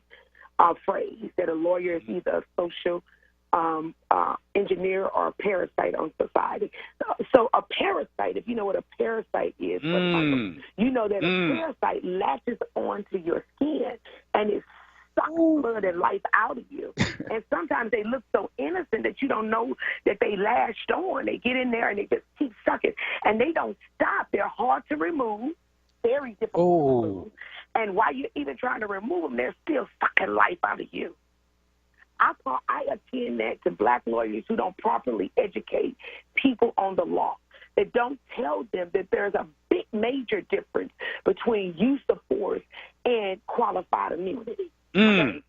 Individuals who would instruct families that it's better to get a civil judgment from the citizens that's paying the judgment than to get criminal justice reform of policy. Wow. And I want you to continue. I want you to continue. That all those bills. Yes. Lawyers who allow all those bills, Michael Kors, on the voting rights and on criminal justice, allow them bills to go by and don't say a word. But they want to tell, they want to give you, they want to send you something, Michael Kors, I'm supporting them. Or they want to have senseless press conferences that can end cat cases. Lawyers who would do antics as opposed to doing that which is productive. You want an example? Please. So, I'm going to say this to you guys. I like being Crump, but I believe that what being Crump and Al Sharpton did on the day that the trial started was some parasite stuff. Being Crump is not a criminal lawyer at all. He's a civil lawyer. Prior to being Crump doing what they did, which is they held the press conference on the steps of the courtroom, and then they kneel for 8 minutes and whatever seconds, right? They did that. Because they say this is a trial of public opinion. It is not.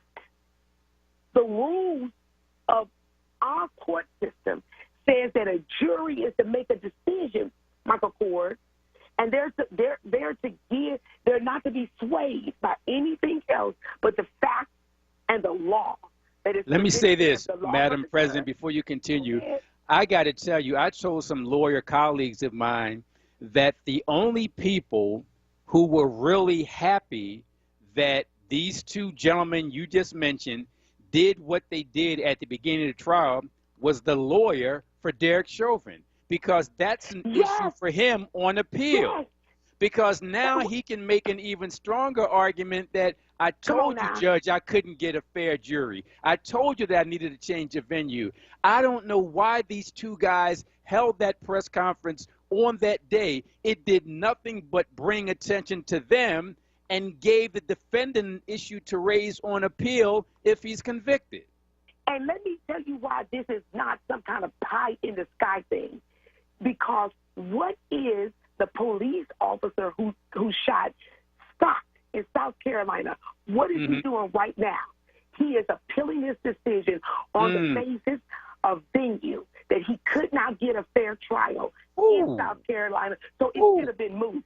So the people know when we use this word venue, it just means where you live, where you're situated, that area which the jurors are going to come from. And he's saying, a Chavez lawyer has already said that every juror in Minnesota is tainted. So you need to scrap my motion for change of venue and because I'm not going to get a fair trial. Now, Michael, he didn't. And let me say this. Hold that thought right there, because you're on the warpath. We want you to continue. You got to take a break. But I agree with everything you said, and I don't know why they held that press conference apart from that sitting down or laying down for 8 minutes, 46 seconds. Well, you're right. I do know. You're absolutely right. And we're going to talk about that. But the other thing is, why didn't they get a gag order for that $27 million? That is information that should not have been publicly announced before the trial. I'm going to turn this over to you. I'm going to chime in, but I got to hear your passion, your fire in this. But first, you got to take a break. We're talking to the former president of the National Bar Association, member of a mega law firm in St. Louis, Missouri, but most important, an angry black woman who says what she means and means what she says, none other than Pamela Means. We'll be right back. WURD 96.1 FM.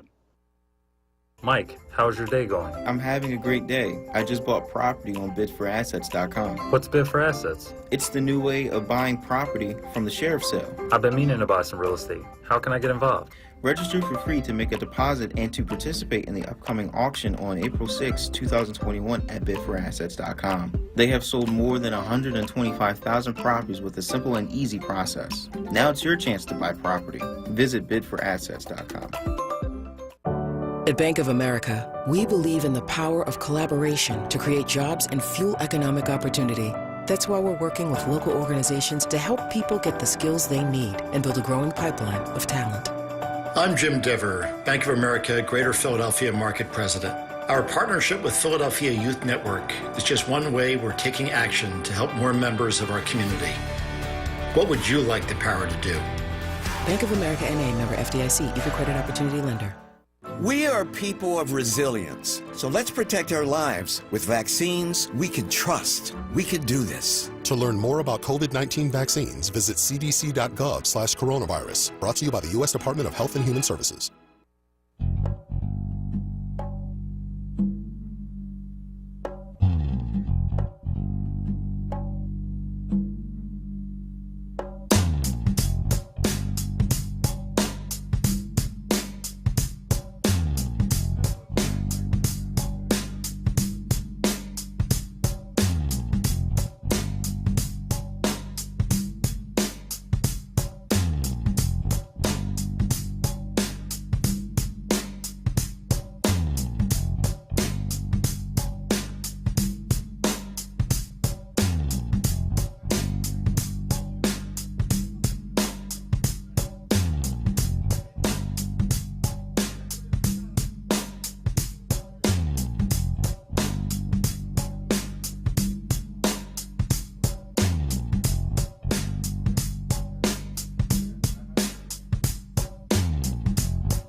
This is WURD Radio, 96.1 FM and 900 AM WURD Philadelphia. Black Talk Media.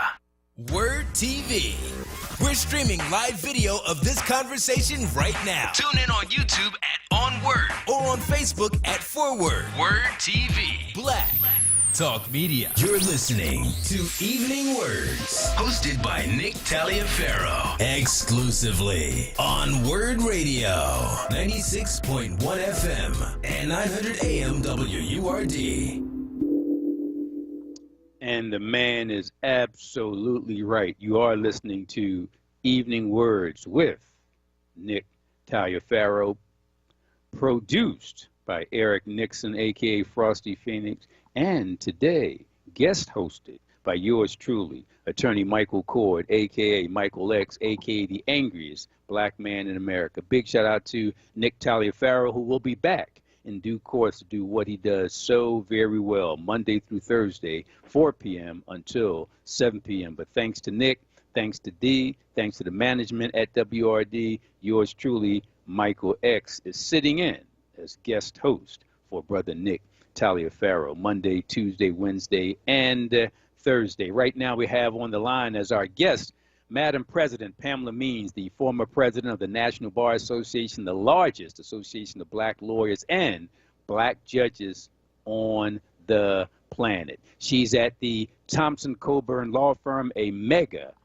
law firm. She's based at their St. Louis office, but they got offices all across the country. She's an expert in civil litigation, contracts law, land acquisitions, and nonprofit representation. She's on the warpath now, talking about vampire lawyers, talking about vulture lawyers, talking about parasite lawyers. So I'm going to give it back to her. Madam President, please continue making your excellent points.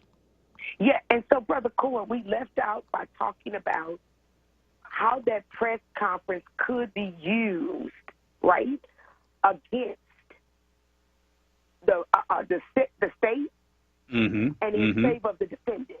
Yep. So here's the deal. So prior to there even being a settlement, Michael Core, the defense filed a motion for change of venue. It was denied. And just so folks know, that simply means, hey, we got to move to a different county because we can't get a fair trial because there's too much news going on already. And despite that mega news that was already taking place, now you have a press conference announcing a $27 million. Don't get to the press. Don't get to the press. They then, after the $27 million was announced, they asked for a change of venue again. That's a great point. I'm so glad you made that clear. So they had an even stronger argument beyond the first argument they made. Keep talking. So the judge denied it. And one of the things he said in his ruling was that I've asked the city to be quiet and stop talking about this, and everybody else involved to stop talking about it.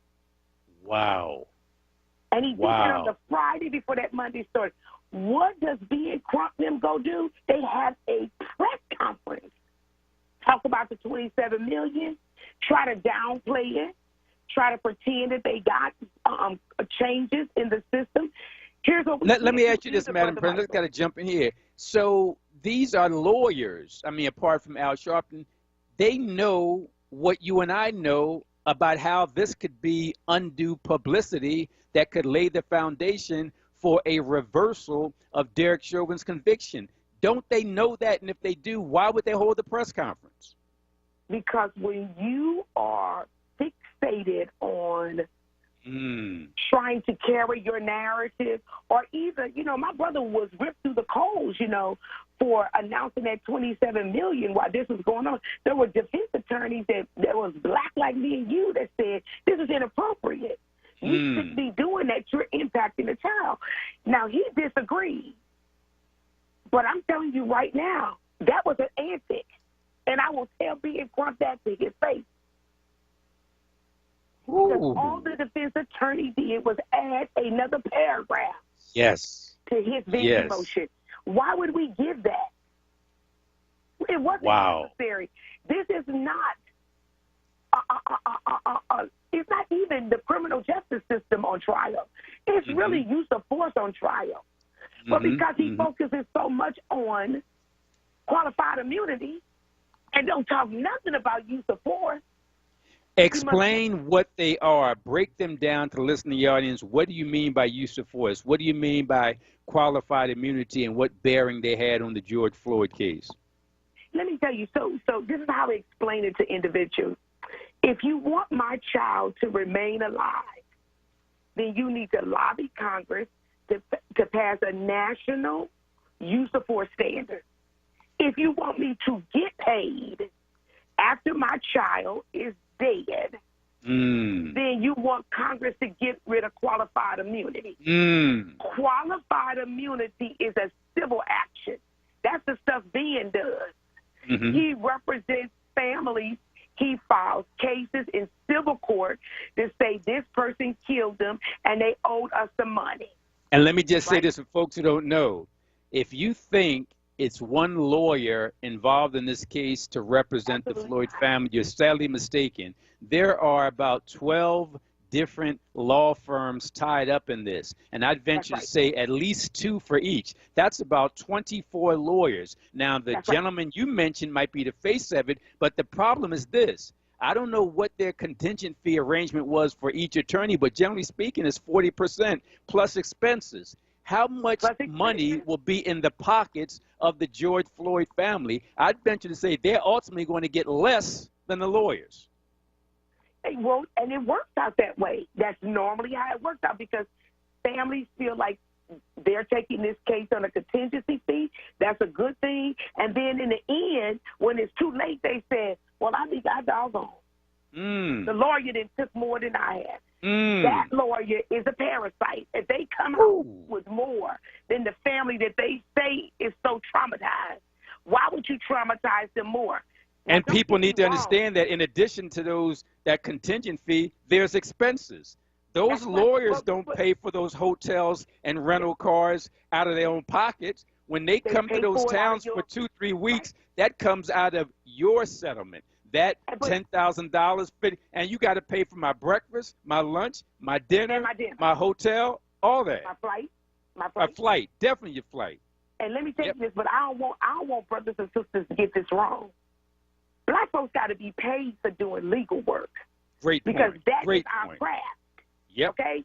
So don't run up to brothers and sisters talking about you should be representing me free all the time. How do you expect that brother or sister to eat?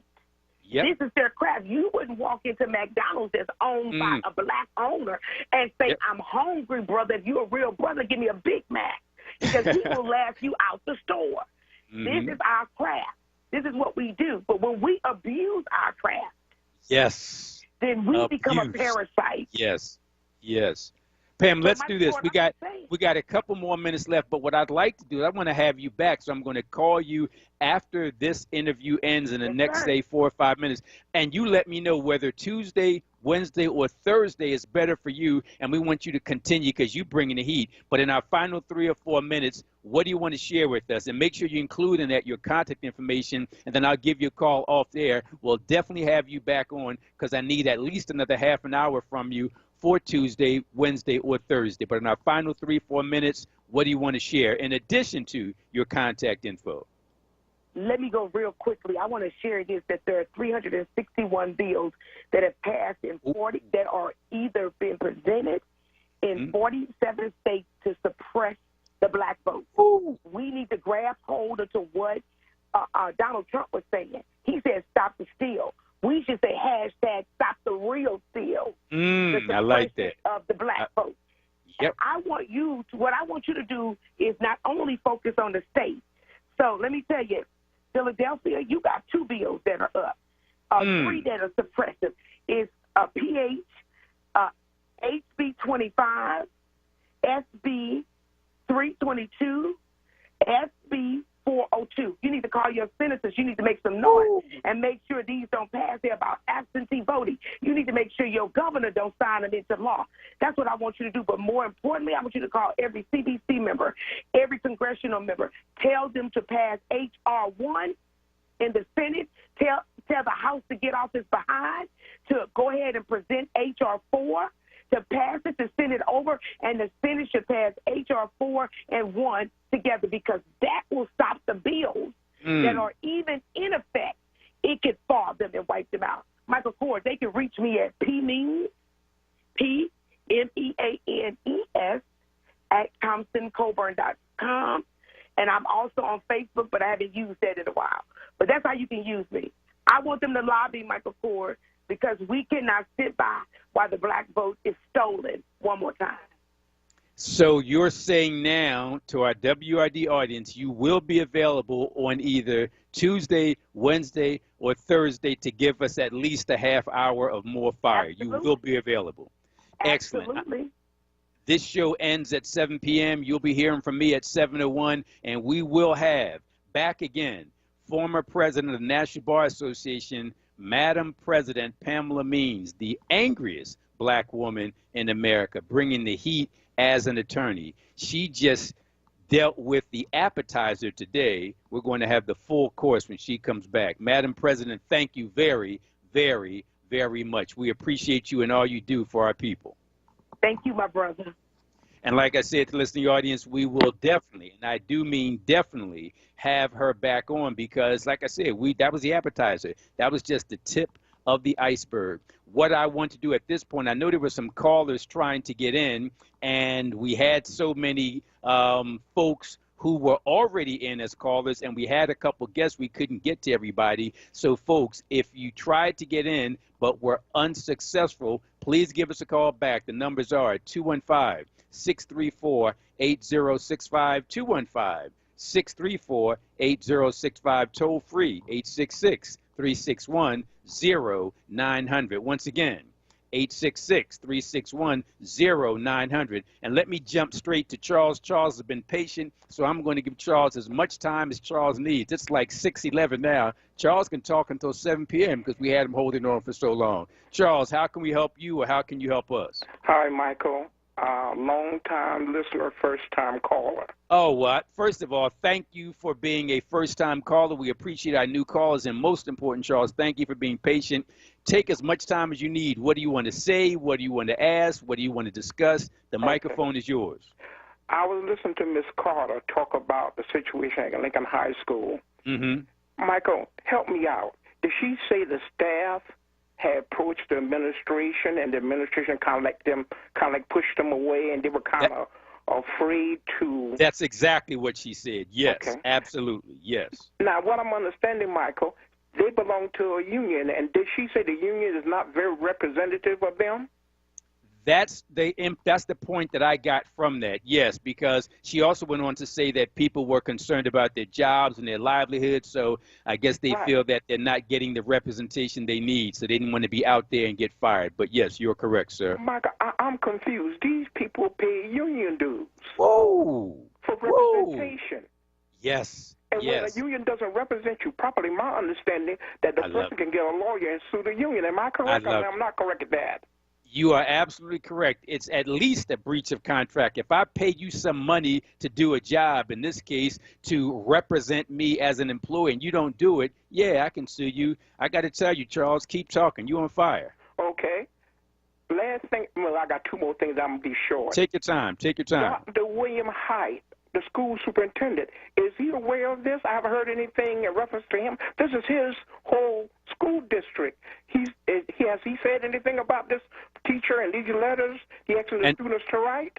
That's a great question. We're going to have Dana Carter back on. I asked specifically if these issues have been raised with the school administration or the school district administration. She made it clear it was the school administration, so I don't think it's gone beyond the school yet, but it will. And at that point, Dr. Height will be on the hook. Michael, I've been hearing about this the first time he came on WRD talking about this letter, and Dr. Height's not aware of it by now? That's a good point.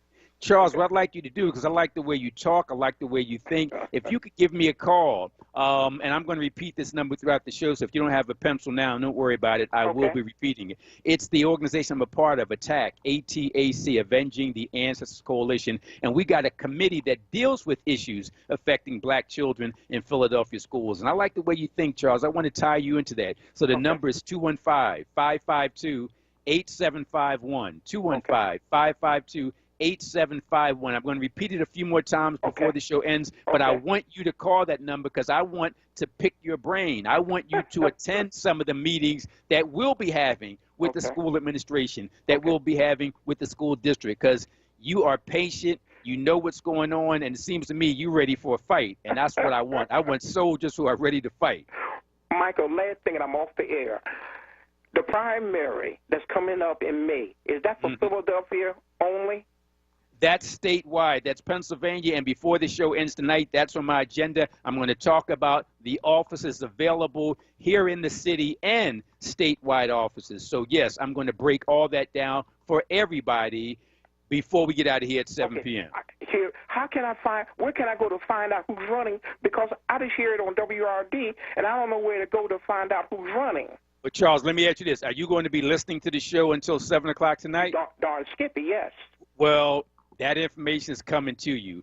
Names, phone numbers, email addresses, websites, everything you need. Keep your dial locked here at WURD.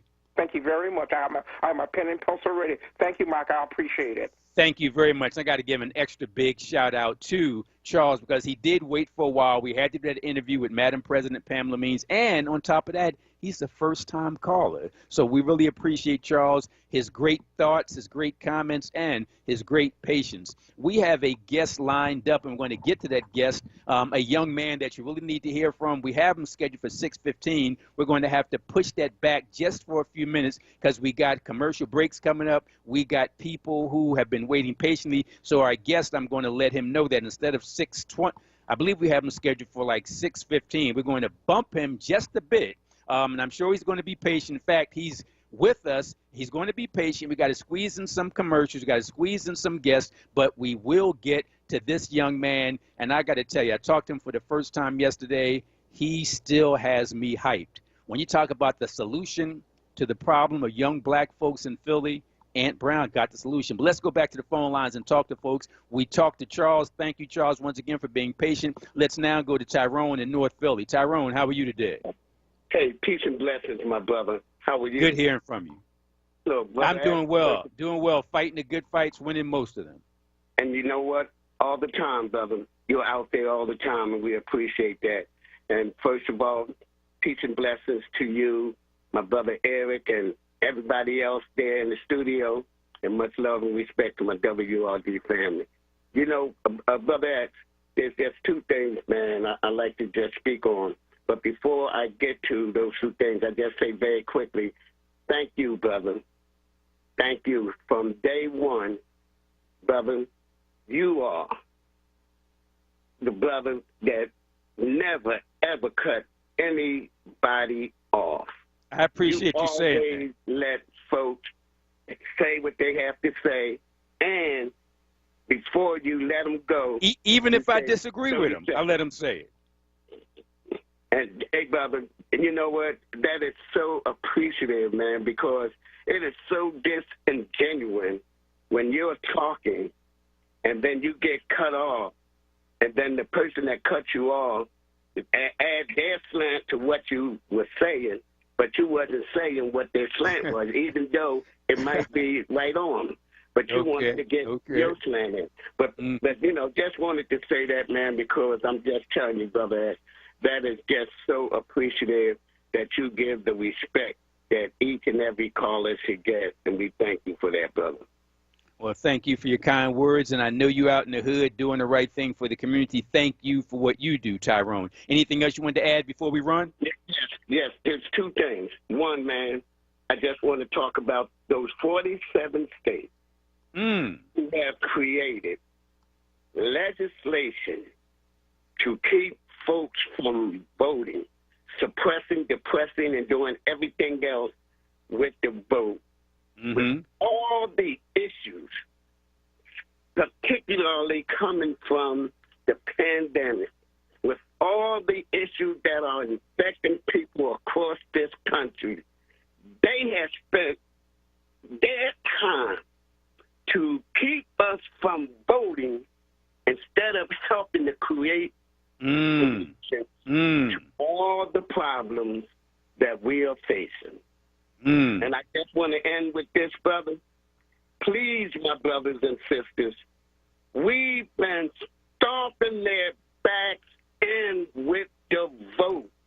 So please do not let them do anything to stop you from kicking those folks where they need to be kicked and stomping those folks who need to be stomped. Thank you, my brothers. That's all I want to say. With all Tyrone, the things that they're going through, why? Why are they not coming up with any or have anything on the books, any bills that's dealing with the issues that are impacting folks all throughout this country? That's my take on them 47 that's created legislation that's stopping us from voting. Tyrone, thank you very much, not only for calling in today, but also you're always out in the hood. You're always fighting for black folks. I always see you on Election Day. You're always doing the right thing. We appreciate you. We got to take a quick break. We're going to take another call after the quick break from Willie in Winfield. We're going to talk to Frank in West Philly. We're going to get to everybody, but folks, you got to stay with us. There's a young man, Ant Brown, and you talk about the solution to problems affecting the youth in Philly. This young man is an old soul. He must have been here before because he got the solutions, and he's just a young man. Got to take a quick break. We'll be right back. WURD 96.1 FM. Nappy-style hair products are formulated for today's black men and women's hair, embracing ancestral hairstyles. Come and experience these products. Beard oil for men, cream paste, and napping gel growth oil for braids. Go to www.nappystyles.com or The Movement in Mount Airy, 7133 Germantown Avenue, or African Cultural Art Forum, 221 South 52nd Street, or Culture Exchange, 1450 Point Breeze Avenue. Be happy to be nappy. The Germantown Friends School mission begins with a commitment to community and to the belief that academic achievement is in itself not enough. Inspired by Quaker values, GFS encourages students in preschool through grade 12 to see the world as theirs to experience, to understand, to create, and to change. Learn more about the GFS academic, arts, and athletics programs at their upcoming virtual open house, Friday, April 16th, 9 a.m. Register now at germantownfriends.org/admissions. Barbers on Broad. We know grooming is important. Let us show you why. Our barbers have over a decade of experience providing quality services in a professional manner. We specialize in all the classic styles and cuts while delivering the sharpest finishes. Located at 1220 North Broad Street, Suite 3, best in town, best on Broad, Barbers on Broad. Mention this ad to save 10% on your next service. This ad is brought to you by the North Broad Renaissance and Truist Foundation. WURD TV. We're streaming live video of this conversation right now. Tune in on YouTube at onWURD or on Facebook at ForWord. WURD TV. Black Talk Media. You're listening to Evening Words, hosted by Nick Taliaferro, exclusively on WURD Radio, 96.1 FM and 900 AM WURD. And the man, once again, is absolutely correct. You are listening to Evening Words with Nick Taliaferro. But tonight and tomorrow and Wednesday and Thursday, that's Monday, April 5 through Thursday, April 8th, from 4 p.m. until 7 p.m. Thanks to Nick Taliaferro. Thanks to Dee Patel. Thanks to everybody at the man who serves at management here at WRD. Thanks to every one of them, including the producer extraordinaire, Eric Nixon, a.k.a. Frosty Phoenix. Yours truly, attorney Michael X, a.k.a.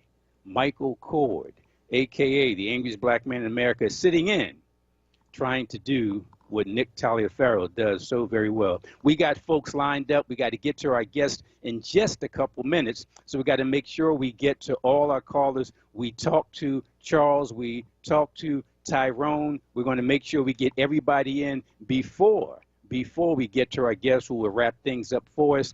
Line 2 in West Philly, I believe we got Frank ready to go. Frank, are you with us? Mike, how's it going? I'm doing very well. How are you tonight? Good. You know, Mike, I'm a 74 graduate of Cheney. Yes, sir. I like you already, Frank. 77 grad of Temple Law School. Ooh, keep talking. And the first consent decree we had in this town was with me and Roland Atkins, in which Sonny Harris called us up. That was my second year out of law school. I in my left hand from my right. Frank, you got to do this, Frank. You got to give our producer, Eric Nixon, give him your name and number when this conversation ends. You just mentioned Roland Atkins. You just mentioned Sonny Harris. Man, we got to talk. You know me from Luther Weaver. But I want to say one thing, and I know you got to go. The African-American lawyers in Philadelphia, it ain't many of us compared to white folks, okay? Mm-hmm. We've always done pro bono work. Ooh, amen. You do pro bono work and you don't even know it, Mike. I'm glad you got the energy and went from went from Cheney to Ohio State, okay? Mm-hmm. That's a good thing. I went from Cheney to Temple Law School with me, John Street, Quinn Bright, all of us, okay? Oh, you dropping some big names. Now, with Charlie Bowser, let me tell you how far I go back. Oh, that's the biggest name. Keep talking. He was deputy mayor under James Tate. And you wasn't even born probably when James Tate was mayor. That's way back. Keep talking. You on a roll, Frank. Okay. And when black folks, lawyers, okay, it ain't many of us in Philadelphia. we are not vultures. Okay. Amen. I love it. I love it. No, we're not vultures. We do more free work, okay, than we get paid for. And let me say this, even the work that we get compensated for, at least we're doing something. For example, if we take a case involving police brutality, we want our clients financially compensated. We want to get our contingent fee, but we also want to make sure there's some police reforms that go along with the compensation. That's all I'm saying. Get the money, but make some changes. You just talked about the consent decree. That's what I'm talking about. Don't just take the money, make the defendants make changes in addition to giving up the money. Mike, look up two things. Look up that first consent decree with Roland Atkins and Frank Canty. Okay, that was years and years ago. And we did a pretty good job, and you came along and did a better job, but what you supposed to. Okay? Let me ask you, your Canty? Yeah. When you just said the name Frank, I'm like, this guy seems like he knows what he's talking about. I know who Frank Canty is. I know who you are. And I got to tell you, man, I'm honored to be talking to you. Please, I just saw the name Frank. I didn't put Frank Canty together. Frank Canty, I need you as a guest on my show. I need to give you some time to talk some history, because when we talk about making real changes, even though there's not a whole lot that we can brag about as lawyers here in Philly and making changes, but the little bit of changes we got, we had to fight tooth and nail, and people like you, Frank, Mr. Frank Canty, responsible for that. Please give our producer your number before you hang up. I need you as a guest, but I'll give you the final words. Next time, don't call in and say you're Frank. Say, I'm Mr. Frank Canty, Esquire. Keep talking.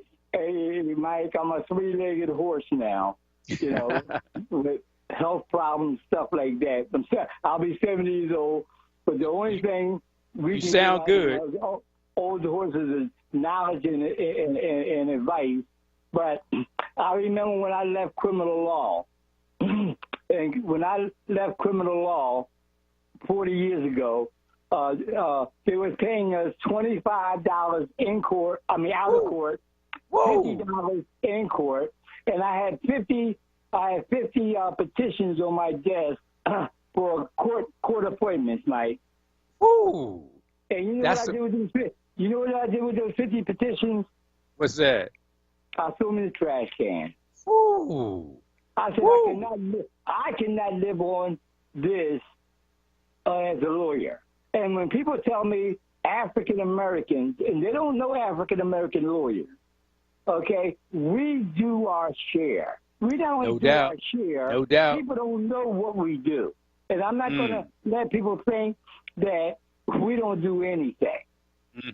We do a lot in Philadelphia. Let me say this. I can't even call you Frank anymore, because I realize I'm going to be calling you Mr. Canty, like Charles Bowser. He used to tell me I could call him Charlie. I would never call him Charlie. I continue to call him Mr. Bowser. I'm going to call you Mr. Canty. We got to run, but please make sure you give Eric Nixon, our producer extraordinaire, your number, because I need to talk to you, and I need to have you on as a guest. If nothing else, talk about some war stories. You got Charles Bowser war stories. You got Luther Weaver war stories. You got Cecil B. Moore war stories. You got Frank Canty war stories. We need them all. I'll give you the final 30 seconds.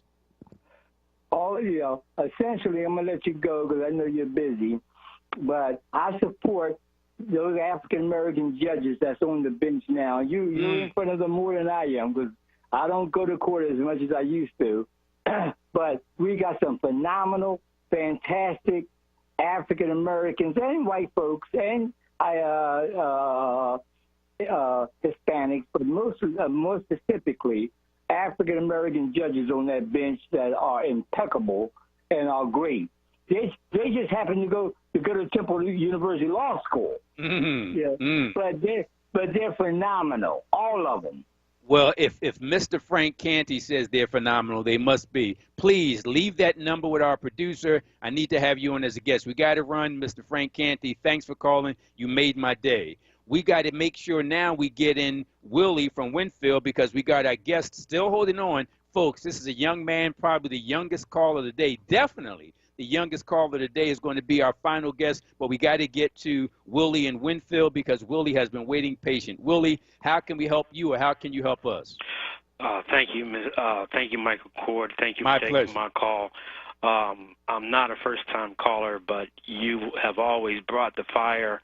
You have always brought the enthusiasm. You have always brought the respect. And last time I talked to you, I tried to charge you into running for political office because I think you... And you remember my line. My line is what it was then. I ain't running for nothing but my life and the lives of my people. But thank you anyway. Keep talking.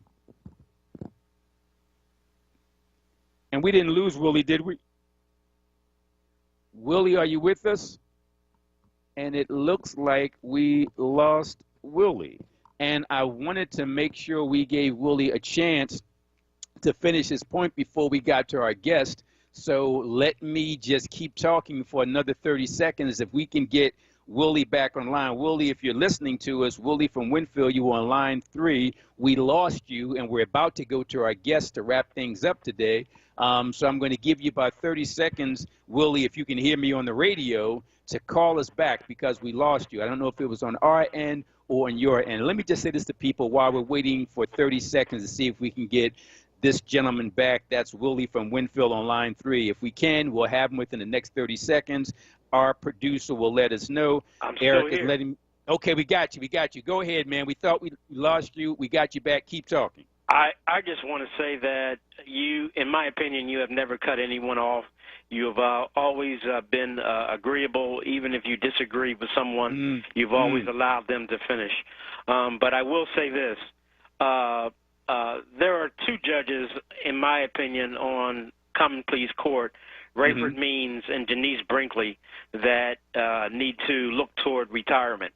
And in my opinion, their time has passed, and they need to step down and make room for some younger, stronger talent to come behind them. And your guest was outstanding. She really brought the fire, and her comments about our famous first black president, Barack Obama, having 2 years of the Senate and the House of Representatives, when he could have really made some deals and improved the quality of life for African Americans. I think he wasted that time. But let me say this: I'm going to give you the final word. What I'm about to share now, I never mentioned publicly before. It must have been around 2015, 14. It was toward the end of President Obama's term. I filed on behalf of Historic Cheney University, and thanks to a great lawyer, Joe Tucker, who led this, we filed this mega lawsuit on behalf of Cheney against the then governor, Republican governor of Pennsylvania, and we also sued President Barack Obama and his Secretary of Education, Arne Duncan. But every time we held the press conference, we made sure we never mentioned that we named President Barack Obama as defendant because we just didn't want to embarrass him as the first black president who wasn't doing the right thing for HBCUs. It was so disheartening. So you're absolutely right. That's what I just shared is the first time I ever mentioned that. We had an agreement that we weren't going to publicly mention that we were suing not only the Republican governor of Pennsylvania, but we were suing President Barack Obama and Arne Duncan for disrespecting HBCUs. You're absolutely correct. Go ahead. As a final word, I do admire the fact that he was our first black president, but the quality of life and did some good things, and the motions that the moves that he could have made, were not made in the best interest of black people, and we put him in office, and he should have made those moves to improve the quality of our lives. I think you're a great leader. I think you should run for office, and I continue to listen to you, and I think you're an outstanding person. Thank you very much. I thank you for your kind words. I thank you for keeping it real. And I thank you, our last caller, that was Willie from Winfield, getting me to say something I never publicly said before. I knew that the legal paperwork included President Barack Obama and the Secretary of Education, Arne Duncan, as defendants, but we just were embarrassed that we had to sue a black president in order to save Cheney University. But it is what it is. And I'll give President Obama credit for some of the good stuff he did, but he could have done much more. Our final guest of the day, we're going to start with him, and then we're going to take a commercial break, then we're going to end with him. This is Ant Brown. Now, if you heard my show yesterday, you heard me going off like this is my long-lost son, because this young man brings the fire. You know, people in my generation, we're older. We think we know what the solutions are for this younger generation, but we don't really know. That's why we need to hand the baton to people like Ant Brown. Let me introduce him. You're going to hear a few words from him. Then we'll take a commercial break. Then he's going to come back to bring more heat. Ant Brown is a hip-hop artist and community activist right here from Philly, whose targeted audience is the youth and millennials. That's what he's focusing on, the youth and millennials. He started a movement called ABRO, pronounced ABRO. He's known for his socially conscious art and activism and in the schools. That's important. He's actually taking it to where the young people are by way of his ABRO school tour, where he engages the gap between youth engagement and socially conscious art. His quote, and this quote is perfect because it describes and defines him perfectly. Here it is. My plan is to educate the inner city youth on their current crisis, on their current state of poverty, and get them involved in taking action to better their future. That's so profound. Let me repeat that. Here's what he says and lives. My plan is to educate the inner city youth on their current state of poverty and get them involved in taking action to better their future. We old folks think we know the answers. We don't know. People like Ant Brown know. We need to give them the platform. He's going to be a co-host on my show every other week. I wanted you to hear from him now. And I don't know what you're going to talk about, but whatever you want to, man, the microphone is yours. Hey, thank you so much. That was amazing, bro. I love the introduction. Everything is right on the mark. My name is Ant Brown, hip-hop artist, community activist in Philly. My focus is the youth and millennials across many boards, because, you know, I'm now starting to be in more and more conversation, as well as politically. Now, I don't have any background in political science, but I'm just a person who pays attention. I'm not afraid to read or learn things on my own, and more so put the work in and just bettering the future of the youth. Because one thing, when I look at, if we all can look at our state of poverty today, where we at mentally, psychologically, financially, everything as black people, we got to realize that a lot of it comes from wasting time, not finding out certain things, or wasting our time being distracted on the wrong things. When you waste your time, you're getting older as you go. So basically, if we have our youth, you know, why are we not? For one, gun violence should be a state of emergency. That's one, because we're looking real bad this year so far, and our number one focus need to be these young people. As far as outreach, as far as every level, that's every level. We got to reach the ones that feel like they unreachable. We got to reach the ones that just curious right now. We got to reach the ones that want to get involved in better in their life. And let me do this. Let me just jump right in, Ant, because you're making some great points. Let me play the hater role right now. Let me play the old guy at the club right now. And that hater, that old guy at the club would say, your generation, man, is just out of control. I mean, there's always been young people, I mean, forever, who acted out. But y'all going crazy, man. Y'all taking this gun thing, this violence thing, to a level never seen before. Y'all are the juvenile delinquents on steroids. What's wrong with y'all? And when people say that to you, what's your response? Well, my response would be, look at what we see all the time. Look at our household.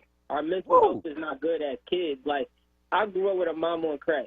So I have traveled with her when we went to other houses. Like, so I know how a lot of kids don't even be able to make through some of the things that I made it through. You know what I'm saying? That's probably why I'm so mentally strong now. Like, they got to realize, like, we so out of control. Gun violence is fantasized now. Like, it's actually the cool thing now. It's not about just, okay, we just paint. So what I want you to do, we got to take a quick commercial break. When we come back, and I want you to explain that, like, why is it cool to engage in gun violence? You know, it seems to me that that would be something you would really try to avoid. But I'm hearing now that it's a status symbol. I mean, back in the day, if you were Blood, if you were Crip, if you was dealing drugs, yeah, that was your lifestyle. But I'm hearing now it's actually not only a status symbol to possess a gun, but an even greater thing to use that gun. That people respect you in the community if you got a body, if you actually use that gun. And when we come back, I want you to tell us about that. I also want you to tell us about social media and how it's part of the problem. But the most important thing is I want you, when we come back, talk about some solutions. So tell my generation, tell older people what the problem really is, and most important, tell us the solution. Even critique us. Tell us what we've done wrong. We're talking to Ant Brown. He's a hip-hop artist and community activist from right here in Philly. He's targeting the audience of young people, the youth, and millennials. He started a movement called ABRO, pronounced ABRO. He's known for his socially conscious art and activism in the schools by way of his ABRO school tour, where he bridges the gap between youth engagement and socially conscious art. His quote, the way he lives, is this: "My plan is to educate the inner city youth on their current state of poverty and get them involved in taking action to better their future." You're going to hear more from Ann Smith. First, the break. WURD 96.1 FM. Okay, Her's new fire potato chips and cheese curls, they are spicy. Whew, they're hottest snacks yet. Hold on. Whew. But you know, it's not just heat. There's some nice sweet and savory stuff going on too. Ooh, there's that heat again. It burns, but it burns so tasty. Ooh, that's hot. Find Her's Fire Snacks at your store today. Whew. Taste the flavor, feel the heat, break out the Her's. Just one more step. You got it. You're doing great. This is the sound of a nationally ranked top rehabilitation hospital, home to the largest collection of robotics in the United States, where we continually exceed patient expectations, because no injury is too severe or too minor for our care. There you go. This is the sound of success. Moss Rehab. Challenge accepted. I'm Henry Louis Gates Jr. We are people of resilience. No matter what happens, we fight through the pain. We protect our traditions. We uphold our excellence. So let's protect our lives. With vaccines we can trust.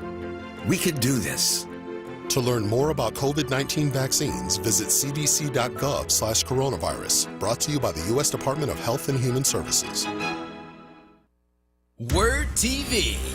We're streaming live video of this conversation right now. Tune in on YouTube at onWURD or on Facebook at @WURD TV. Black Talk Media. You're listening to Evening Words, hosted by Nick Taliaferro, exclusively on WURD Radio, 96.1 FM and 900 AM WURD. That is absolutely correct. You are listening to Evening Words. Let me just read to you what I posted on social media about tonight. And this week it goes like this. Tune in to Evening Words when attorney Michael X will serve as week-long guest host for the erudite clergyman Nick Taliaferro. And we'll discuss the following topics. The first, the Derek Chauvin murder trial. Folks, I haven't really been able to get into that, but that's okay. The reason why I haven't told you what I really need to tell you to break down what's really going on is because you all keep calling. But that's not a complaint. That's not a criticism. I want you all to keep calling. I can get to my stuff Tuesday, Wednesday, Thursday, or Sunday. So keep calling. But I wish I had gotten it in, but more important than getting that topic in, I want you to say what you got to say. That's why we had so many callers today. I also want to talk to you about the 361 bills in 47 states to suppress the black vote. I also want to talk to you about the May primary election here in Philadelphia. I want to talk more about black personal injury lawyers who seem to be commodifying and benefiting from black death. I got all that stuff I want to talk about, but I couldn't because you all called. And that's not a complaint. That's a compliment. I'm so glad you all called because we need callers. We need callers more than we need hosts because you're our lifeline.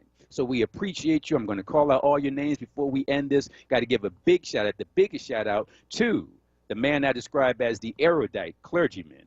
All that means is an intellectual man of the cloth. That's all that means. That's none other than the great Nick Taliaferro, who does a great job Monday, Tuesday, Wednesday, and Thursday from 4 p.m. to 7 p.m. I want to be like Nick when I grow up. Also, big shout out to the management, especially Dee Patel, who reached out and said, hey, Mike, can you do your thing while Nick is doing his thing? And then Nick will come back. I said, Dee, say no more. And then when I knew that the producer extraordinaire, Eric Nixon, a.k.a. Frosty Phoenix, going to be doing his thing, I'm like, I'm good. Y'all going to make me look like a real radio show host instead of one who just plays one on TV. Let's wrap up today's show in our next 10 minutes. We're going to hear more from young Mr. Ant Brown. He's the future of blackness in Philadelphia. Ant, please continue, man. You were talking about what you say to the old haters who blame your generation for this extreme violence that's never been seen before. Go ahead, Ant. The microphone is yours. Okay. All right. I wouldn't call y'all haters. You know, y'all have the wisdom. The older generation has the wisdom. It's very important. See, I'm 26 now. When I was 16, I didn't believe in the wisdom of the older generation. But now that I'm 26, I see why that's probably very, very, very important. And it's important for us to find a creative way to bridge that gap between making this young generation who don't want to listen to anything understand that concept and apply that concept. So the people who've been here before us, they put in the foundation of everything. You know, we go off their blueprints to create our own journey. And I think I want to figure out a way to teach that to young people. You know, we got to get it to the middle school. So I think a way, something you brought up, you were saying, like, what advice I can give to the older generation. Yes, yes. I would say keep doing what you're doing. Be a little bit more patient. You know, patient things have to grow. It takes time for flowers and trees to grow. So you gotta be a little bit patient. You don't have to be as opinionated to the younger generation, depending on what you say. You know, but I do believe in checking people when they're wrong, but this generation is reactive. They're not proactive at all. You know what I'm saying? So it's just about speaking their language and how we can connect with them. But I hope I answered that.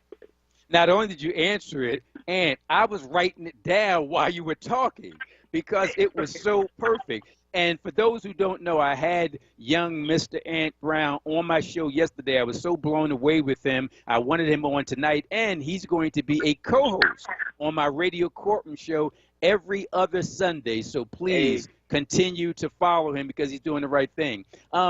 And can you tell us more about this social media thing? Because I thought it was gang wars. I thought it was drug deals. But people are telling me that most of, and correct me if I'm wrong, but most of or much of, if not most of, the shootings either started on social media or continue on social media. Tell us about that. Yeah, I do agree with that. From basically the way that I watch the generation and what's going on, I would say social media is maybe the number one thing because it's a bunch of it's a lot of different levels to it, but social media, Instagram to be exact, because Instagram not filtering certain things. They let you post anything on Instagram. So if you ask me, I think people should be mad at Instagram more than anything. If you're allowing these kids to put in the video and be like, yo, I'm beefing with such and such on that side. You know, like it's just, and these kids they're not critically thinking at all. Because if they critically think, they wouldn't be doing it. So let me ask you this, and so what are the beefs? Are the beefs about boyfriends, girlfriends, drug corners? What's the beef? Hip hop songs? What's the beefs about? Or are they about everything? If you ask me, they're about everything. It's all, you know. It's really simple in a way, but it's complex at the same time, because if you just look at majority of the black movies that was probably like the most successful, that kind of like represent the hood, just look at those behaviors and those characters and then just realize that's just the level that our young people are thinking on. You know, and give us an example for people my age and older who don't know what you're talking about in connection with social media beefs, Instagram beefs. Give us an example of how something could start there and how it ends with the shooting. Just an example. Okay, all right. For example, if you think about the fashion area, As black people, as our young people, our culture, we look so outward when it comes to fashion. Fashion means a lot to us, to the point somebody's willing to fight if you step on a brand new sneakers. Ooh. Or it's simple things like that. Why is fashion and clothing that important that something can even turn into a fight that end up turning into somebody bringing a gun and pulling a gun out? Whoa. I'm on you. Yeah, keep talking, man. Keep talking. We're listening. So where your mindset has to really be placed in your security of yourself, to the point like this shoes is really just fabric. That's it. I can go get some new ones, to the point you got to really feel like your pride and your ego is touched. And, like, where's your mind at? Where did you learn that behavior at? Ooh. So when you look at the music, this is where the music play a part. If you listen to what the artist saying, what these kids reminding themselves constantly when they learn these lyrics every day, all the time, is all of these same things. Like, you care about all of the material things. Everything is about getting the most girls and doing the most girls and just living with no purpose and just not thinking, not caring, paying attention to politics, not caring what's going on in their community. So if I grow up thinking and feeling like that, I can easily see how a pair of shoes mean a whole lot to me more than somebody's life. Yes. You feel me? I mean, I don't know. I like to think. I just do my philosophy. Let me say this, man. And every time I listen to you talk, I'm just that much more impressed. I want to put you in touch with some local elected officials. I want to put you in touch with some black ministers, because if these officials, if these ministers are serious about curbing crime, gun violence crime in Philly, they need to be listening to you. They need to bring you to the table. They need to provide grants, funding, money to you and people like you, because you can connect with the people in the hood.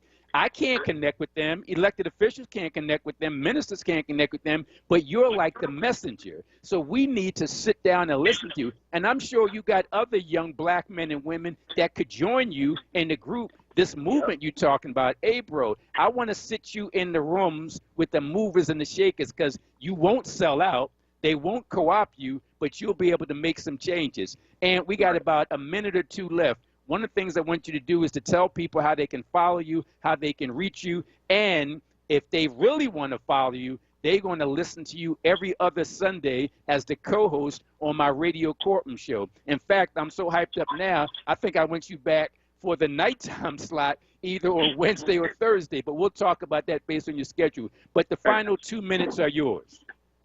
Okay, I just want to thank you so much, brother. Shout out to you doing what you're doing. I love this platform. I love what it represents. And, just coming up and feeling like I just had to rap. I feel like rap was this is supposed to be what I was supposed to do. Yes. And to see like the doors that's opening, and I'm realizing the importance of education. And you're an attorney. It's the work that you're doing is amazing, and what you're representing. And as well, you're not afraid to be honest. That's one thing that I pay attention to as well.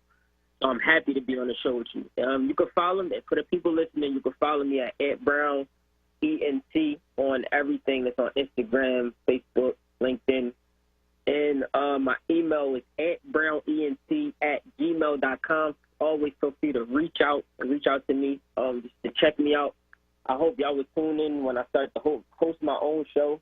I plan on bringing a different element, trying to figure, everything that I do, I try to be creative of some sort, try to do something innovative. So at the end of the day, the youth is watching us, the millennials, the older generation. We thank y'all for passing the baton to the young futures. And that's how I think I can close out with that. I'm going to say one more thing. The education system is important to help and decrease the violence, and that's just really how I feel. I feel like if we can interact with the youth in the community after school as well as in school, a form of bonding is going to change over time. It's not an overnight thing, but over time. As well as I want to shout out to my homie Jan McKay. He's going for something called Security for Philly, where he provides security presence on the corners in all the hoods. He's having a fundraiser right now, and he's trying to raise $1 million. And the senator already partnered with him and donated. Senator Williams, shout out to him. I want y'all to know that the next generation is really working hard to fix this problem at all levels. It ain't just talk the talk, show up the rallies. We really connecting. Shout out to Councilman Keanu Johnson. That's one of my mentors. I love it. He connects me heavy. I'm thankful for being on this platform. Let me say this, and your first show here at WRD as part of the radio courtroom will be Sunday, April the 18th. Do you have a name yet for your show? I think I'm going to call it the A-Bro Show. Look, the A-Bro is the movement, so let's just call it the A-Bro Show. I love it. I love it. Folks, if you are as hyped as I am about the future of Black Philadelphia, you got to hear more from Ant Brown. Tune into WRD. We're going to try to have him back on this week. He's going to be doing his own show as part of my radio courtroom show. Folks, I got to get out of here. Big shout out to Nick Taliaferro. Big shout out to Dee Patel. Big shout out to Eric Nixon. Big shout out to Sarah Lomax Reese. Big shout out to everybody here at WRD. I'll be sitting in tomorrow and Wednesday and Thursday, and I know I said his name before, but I'll say it again. Biggest shout out for Nick Taliaferro. Thanks for allowing me to sit in the big chair. Tune in tomorrow. I'll be back Tuesday, April 6th, 4 p.m. until 7 p.m. I'm going to end the show like I end all the shows that I do. WRD. It goes like this. Think black. I'm out.